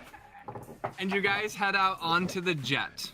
Just like as you limping and bleeding. As you step onto the jet and it starts to, there's a HV for you guys that House of Weeping Gamora has set at a rally point. So you make your way through the jungle. It's a rather long walk. By the time you actually reach the HV, like dawn is kind of coming up. The sun is starting to rise. You're sweaty. You're all exhausted. You get onto the HV, and as it lifts up, a message comes to you all from Corvo. A recorded message. Oh. And it says, If you're hearing this, I didn't make it out. Don't feel too special. I record one of these before every mission I go out on. It was never going to end any other way. But when you get back to Weeping Gamora, there's a locker that I've left for you there. Oaken, there's a shield in there. It was too small for me, and I had no real use for it. But I imagine you'll find some use for it. Gideon, I'd never tell you your weapons were anything other than truly spectacular, and having been on the other end of them, I'm very keenly aware of that. But I've left a couple of bits and pieces. Plate carrier, maybe you'll find some use for it. Maybe you won't. Wyvern, there's a pistol there for you, because for all your tricks, I think you need to remember that there's just as much danger in the real world. If this is the one that gets hurt, I'm glad it was you.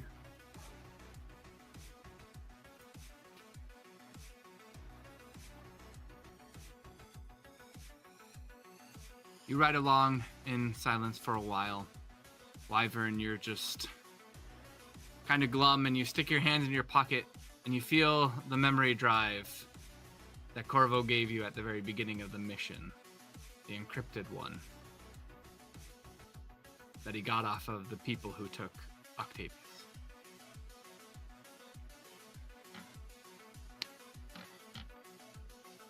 Anything else, y'all, before you fly back to House of Weeping Gamora? As you arrive back at the House of Weeping Gamora, you are shocked to find that each of your accounts has been loaded with 30,000 crypt, as well as the team has been gifted a facility Oh. in your name. Shared owners of a base of operations. We negotiated well. Yeah, we did.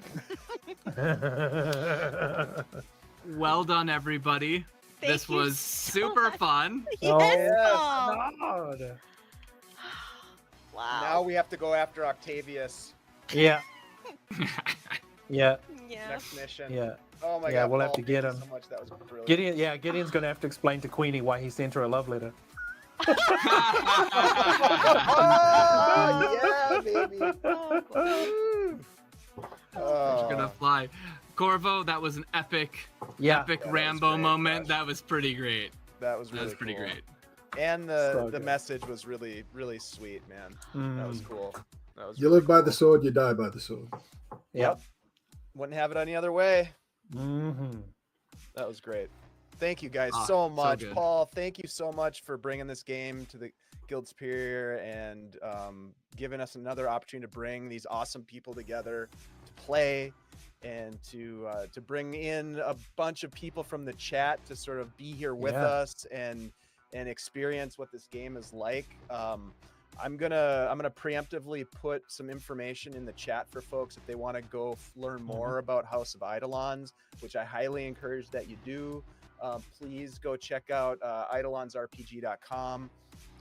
Feel free to come on over to our Discord and hang out with the crew and talk to Paul and Josh about the game. We have a channel set up specifically for the House of Eidolons community, so I'll put the Discord link there too. Yeah, Paul, please, if there's anything you want to say about the game or what's going to happen next, please do. We're in a deep editing process to try and get a cleaned up version of the book with a lot of changes that just kind of help streamline it, we think. Also, stay tuned. We'll be having our Scion art will be coming out soon. So we have the artist working on that now. So we're very excited about that. Oh, yeah. Yeah, but yeah, please, anybody who wants to learn more or just chit chat about the game, we love talking about it and hanging out, or just come hang out with Guild Superior. We're a whole bunch of fun, super great people, and to talk about anything. It's great. That's right. A lot of goofiness goes on over there. Yeah. Thank you so much, Paul. House of Eidolons, RPG.com. Go check it out. They also have a Discord that you can link to from there if you want to support the creativeness that's going on with this dynamic duo. Big shout out to Gunvold, Josh, a different Josh. How can there be more than one? I have no idea how that happened, but there is.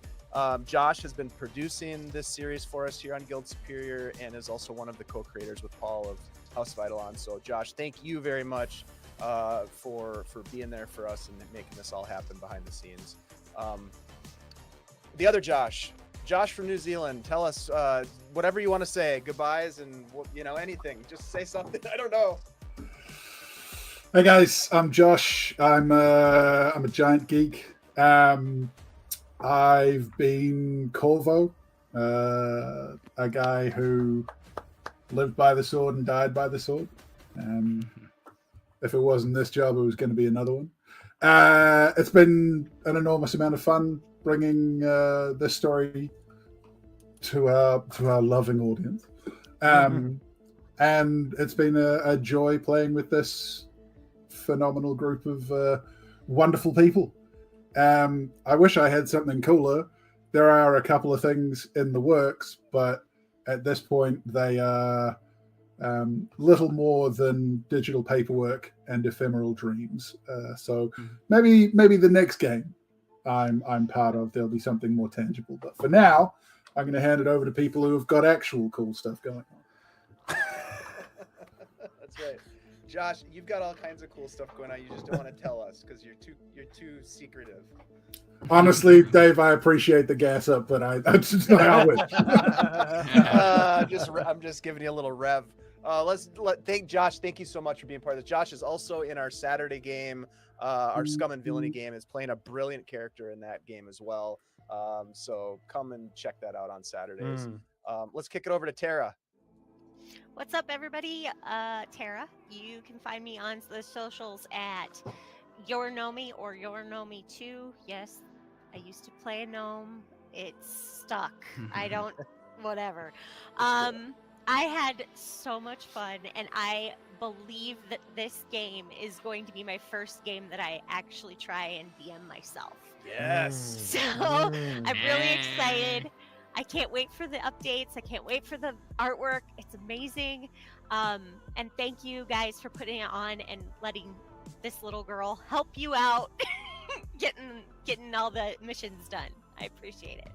Oh my gosh, when we saw how much fun you had at GuildCon playing, it was like, Tara has to be in this game. So, yes, you were specifically recruited to be part of this, and we appreciate you very, very much. So thank you for taking the time and bringing some awesome characters. Not only were you Oaken, but you also had George Michael, and you had Zip, and it was freaking George Michael was fantastic. I love George Michael. I'm so honored that my character got to hold him at the end. That was beautiful. Yeah. It was great. And let's go next to Alan. Hi everyone, it's me, thoroughly strange Alan Henry.